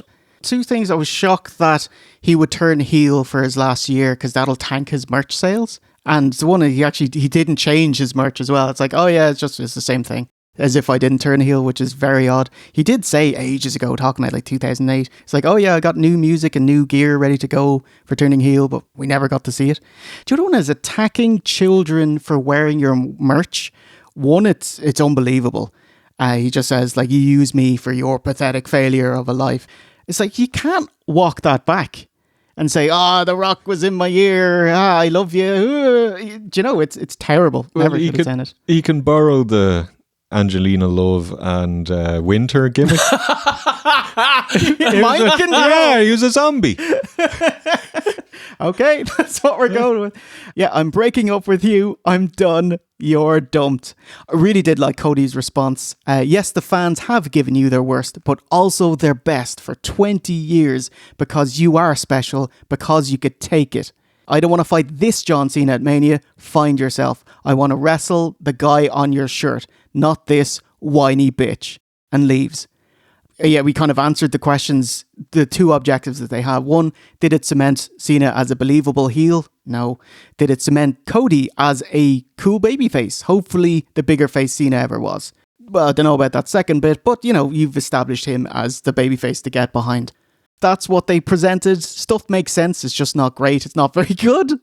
It's a very awkward, odd main event feeling going into Mania. I am going to ruin wrestling for everyone. This stays with us.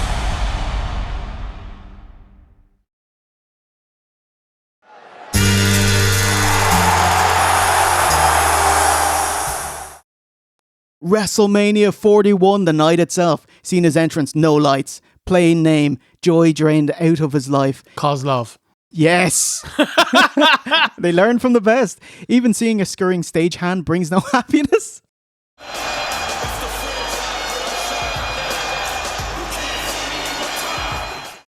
It's not too vociferous heat. Holds up the cum rag behind him as he walks. Doesn't run to the ring. It's so weird to see. There's another like WWE vault. They put up some behind the scenes of WrestleMania, and when he sees the long ramp in other Manias, he's like, I got one run in me. I'm going to save it for the show.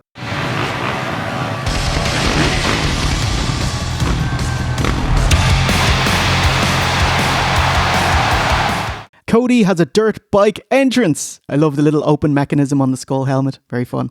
Yeah, it was cool. Much better than last year when he came out with some like paper mache skull and it looked really bad and lame. And I was like, this one, Iron Man. Okay, mate.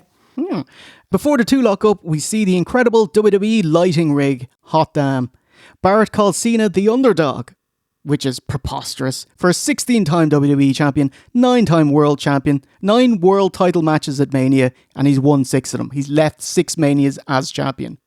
We are underway. Rhodes and Cena for the Undisputed Championship. Ding, ding, ding. Cena working heel is a trip. Slow, low emotion, move and stop. Little heel bow. He summoned his inner JBL. There we go. Deep down, he cannot beat Cody Rhodes in a good, clean fight. He has to turn this into a dogfight. Pause. Headlock wear down. He's doing nothing that'll get a pop. Makes sense, but it's weird. Just weird thing. I don't like commentators swearing. It's very uncouth. Like, he gets wheelbarrow catapulted into Brett's rope. Cody regroups on the outside. And Cole mentions how hard Rhodes works in the ring, eating shit every week, like 3 or 4 days a week. I was like, just blasé, dropping the S-bomb. Anyway, weird, don't like it. Especially a guy like Cody who's in the ring each and every week, 3-4 days a week. Slow, domineering offense. Lots of time to try think of the finish. I was like, Matt, Rock will have to come out. But Cody can't turn heel because Cena's heel. And they can't have someone turn on because Heyman turned on Punk and Roman last night. Okay, what are you going to do? Cena remixes his 5 moves of doom. Running shoulder tackle, spin out slam, you can't see, Cody chop, shit snap slam, shit disaster kick, and boos for Cody? And I was like, the fans just want Cena regardless of babyface and heel status. John Cena turning back the clock, the STFU! Anyway, Cody Cutter. Cena retorts with the first AA. Nope. Rhodes flare flop out and top rope cut off and Brett's rope FU. 1, 2, no! After a countered leg drop, Bart smashes kayfabe saying, "What can Cena do? Taking heat." Insider term, like beating Cody down would be getting heat. Another FU, no pin. Into an STFU. He is breaking out the classics. Escape and a ref bump. FU countered and hit a crossroads. No use. And Cena rips the turnbuckle pad off. A nod to Heidenreich, no doubt, from WrestleMania 2005. A pre-show, DVD exclusive. Whip Cody into it head first. An AA for the 4th time. Referee is revived just in time to make the count. 1, 2, no! What a match! What is it gonna take? Because he's up against a man chosen. Okay, let's take a break, take a breather. Some low energy rap song hits. It's Travis Scott. Oh my fucking God. Skinny knacker. Who is this lad? Is he a big deal? Not particularly. No? I've asked people and they said, no, he's kind of like a local star level. Like he's not a megastar. Oh, he'd be much bigger outside of our stratosphere, like a couple of #1 hits, charting songs, Grammy nominations. He was at Coachella. He's a wrestling fan. He has a song called 4x4. And in it, he shows, I've got a wall of belts, like a IKEA Kallax shelf of belts. And he's like, oh, that's pretty cool with the world title. There's the Raw tag belts from 2003. Ooh. Were they not... Do you remember Jethro Holiday? What was his name again? Yeah, Lance Murdoch. Lance Murdoch. The kind of belt he would have held. Yeah, he did, yeah. Okay. Trevor Murdoch. Sorry, Lance Trevor. K. Lance Yeah, K. yeah, very nice, very nice. Yeah. He's got a nice collection. If I had a load of money, I'd probably buy them all, I suppose, and put them up on a big shelf, yeah. And then you too can enter the main event at WrestleMania 41. I mean, to be fair, you'd be no less over. True. Do you think, obviously, crowd are expecting The Rock. I get that. I know it because there's a big pop and then Yeah. deflates. Yeah. He was walking into a lion's den. I mean, there was nothing he could have possibly done to rectify that situation. Fucked. No, I don't blame him. No. He was just booked to do an appearance and he did his job fine. Yeah, he walked into the ring. He pulled the ref out. And then he walked up the stairs and didn't fall. He got in the ring, but he actually took a crossroads and it was quite good. Yeah. Oh no! Cody Rhodes isn't going to let that happen again. Rhodes has got him in position. Crossroads! The combatants tug of war with the belt, a la, Brock Roman. Yeah! With the Snickers. Fighting over the Snickers. The Snickers belt. Cody hesitates and... Whoa! Cody's a good guy, but Cena's a bad, bad man. Smack with the belt. Grab the ref. 1, 2, 3, 4, 5, 6, 7, 8, 9, 10, 11, 12, 13, 14, 15, 16, 17 times the man. Cena patents in the ring. John Cena has set the record. John Cena is a 17-time world champion. The never seen 17 world champion John Cena. What'd you think? I had heard nothing but bad things about this main event. And I think a lot of that was soured by The Rock not being there and Travis Scott coming out. And it'd be better to have fucking Barry Scott. Bang, and the dirt is gone. But, it was okay. It was all right. Well, it was better than it was the match 20 years previous. It wouldn't be difficult. I agree with that. I think John Cena versus Cody was a better match, better booked, better heat than John Cena versus JBL. It was. Now, how long was this? This is like 22 or something like that, was 22. I actually think this is like the perfect length for the match as well. Too short and it wasn't grandiose any longer and people are getting restless. No, I went into it thinking this is going to be fucking woeful. And it was all right. It was adequate. For a man that has basically not wrestled in many years and he's getting on and, he has lost a step. But yeah, The Rock not being there, killed it. Just fucking killed it. I don't think it's a good match. I think the first half of the match is quite boring. Nothing much happens at all. I do think that by the time they were beginning to go up a few gears and near falls and submission attempts and things like that they got the fans into it. But then, just the absolute hammerfall of, if you smack, no, fuck you. Travis Scott coming out, no Rock. It murdered the turn and the build. The finish of this match is, in my opinion, an all-time bad Mania finish. But the match is not an all-time bad Mania match. And I think that feeling, that finish, coloured everything, you know? I don't blame people for being bitter and angry about it. I just don't think it's as bad as people say. Do you think the problem with Cena and JBL is a bad guy and you boo him. Cena's the underdog, good guy, and you cheer him. And this, Cena has not settled into being a heel. He is an unbelievable heel. What he's saying, you don't believe. And he doesn't believe it. And you know, as soon as he goes through the curtain and onto social media, he's back to being a lovely guy. So it falls flat in its face. Austin turned heel at WrestleMania 17, and then it took him a couple of months of trying to be heel. Then eventually he gave up and became face. But if you put in May 2001 Austin into X7, it would just be this weird feeling of you can't just relax and enjoy it, because Cena doesn't know his role. He hasn't found a role to be comfortable in, and you can feel it in this, and everyone watching is uncomfortable watching it. So in that case, it was a fucking disaster. But what we do have is on Raw the next night, there was a sign in the crowd when Cena comes out. It just says, Dwayne, turn up for work. It's like, yeah. Yeah. At the end of the day, The Rock has a lot to answer for, and he hasn't. Ooh, do you want to hear his answers on the Pat McAfee show? Oh, Jesus. Sure. Here we go. You look jacked, Rock. How you doing, brother? Wow, you Papa Tui using handsome son of a bitch. Listen, you. On the Tuesday, so the day after Raw, he pulls a Hulk Hogan, talks out of his ass, tries to make sense of a whirlwind of disappointment. By the way, Rocky made $88 million last year, and it sounds like he's underwater. Treat your goddamn room, get a microphone, mate. John, at the end of the night, John raising that title, that was the bottom line. That was the North Star. And I loved it. And I love that moment. I think he's going to go on to have this insane run as a heel. The Rock says, hey, months ago, Triple H himself and Nick Khan were kicking around ideas about Cena turning heel, crowned 17-time heel champion at Mania. Let's talk to John. John was in on it. The deal with Cody's soul, Cena's soul, we can come back to it another time. Let's put the spotlight on those lads. It's like, how could the spotlight be on them if he comes out and he makes it about you? Come back to it another time? It's like, well, the time was the main event of WrestleMania Night 2. The Rock says, I won't affect the finish. The final boss's work is done and I can go back in the shadows. And I was like, but you didn't do anything. Or did I?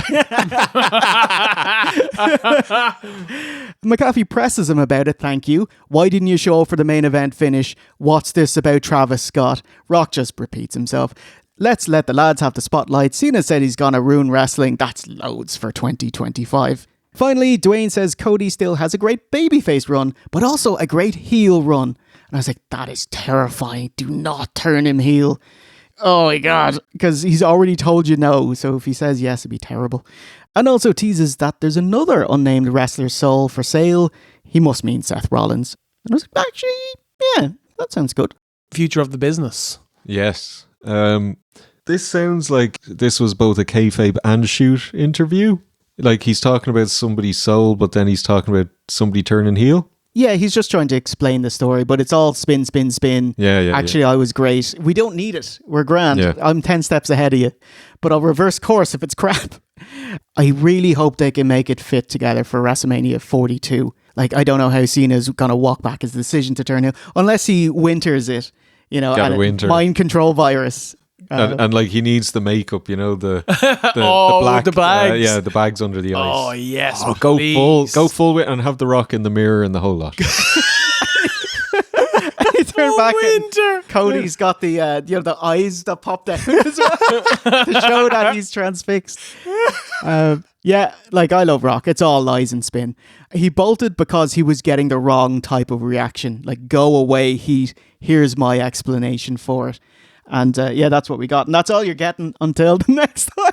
Because I thought WrestleMania 40 went amazing with The Rock. I thought he added loads and his character was fresh. And he main evented Night 1, which ultimately put over Cody Moore in Night 2. I thought WrestleMania 40 was the best WrestleMania in 10 plus years. I thought it was awesome. WrestleMania 41 is a number on a Wikipedia page. and people will forget most things about it, except that The Rock didn't show up for work, and he can go fuck himself. He's got a lot to answer for. You know what? One of the things that puts me off is The Rock's outfit. I'm sure yous love it. Oh no, I hate it. Okay. I can't. The king of wrestling. I can't look at it. I cannot look at it. Yeah, I don't know. It's worse than him and the bum bag. You know that famous photo that you often share, the one where he's wearing a bum bag. It's so stupid looking. I can't look past it. He looks ridiculous. Yeah, it's fun, you know. Well, it's silly, you know. Elvis gimmick in 2025 is very silly, but you know, gonna try something else. But why not a suit? He's never worn a suit, has he? You know, not really. I've seen him be shirtless in a suit jacket, you know. You know, which is definitely it's something, you know. Hey, there you go. There's WrestleMania 42. Good night, everybody, from Sin City. And in August, WWE admitted defeat that John Cena's heel run was a failure and just turned Cena back babyface to see out his career. Great move. Thank you.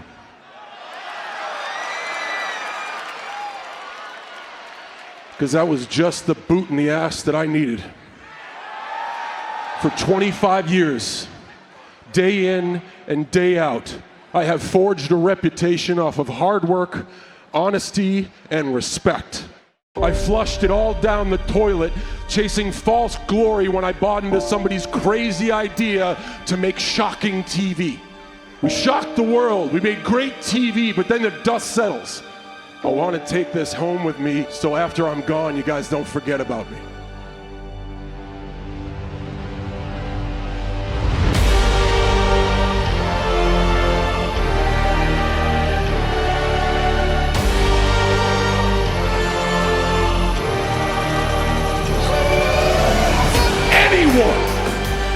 Brave enough to walk the aisle and stand on this canvas to face off with the last real champion, just know that I plan on going down guns blazing. You know that I am not going down without a fight. The last time is now.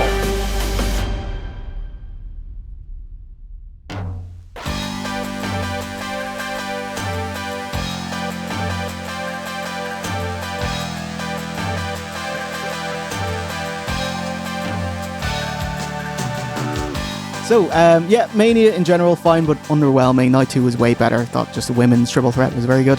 Lots of substitutions. Yeah. Like Ray being injured, Kevin Owens being injured, Bayley being injured, Travis Scott turning up instead of The Rock. Well, Bayley being injured. Bayley being pulled. Yeah. Doesn't even make sense. Yeah. Yeah, and so that's the end. And that's the end of the dour note, the damp squib, the sharpening of John Cena. But you know, he did have a great match against Randy Orton at Backlash. That was probably their best one. Yeah, you know? Yeah, I agree. So that is something that we didn't review, but there it is. But hey, just know it was very good. Yeah, so that ends our Brucey bonus to cap off the Cena First Time Is Now arc 20 years ago in 2005 and in 2025. So fantastic. I think since this arc was so short, we won't do like Golden Augers or whatever. We'll just go into another arc. I How does that think feel? that's the best thing to do. Or we can do a Brucey bonus or two. Ooh, yeah. Okay, so if you want to watch more of our HUD-like actions, I don't know, you can throw us a couple of bucks at noggeru.oswreview.com. Yeah, you can watch The Longest Yard. How about that? Or you can stay right here on YouTube and watch some more episodes. So it's a goodbye for V1. Take Abu. OSE. And a 2.5-time Golden Nogger Award winner, Jay Hunter. And remember, a winner is you.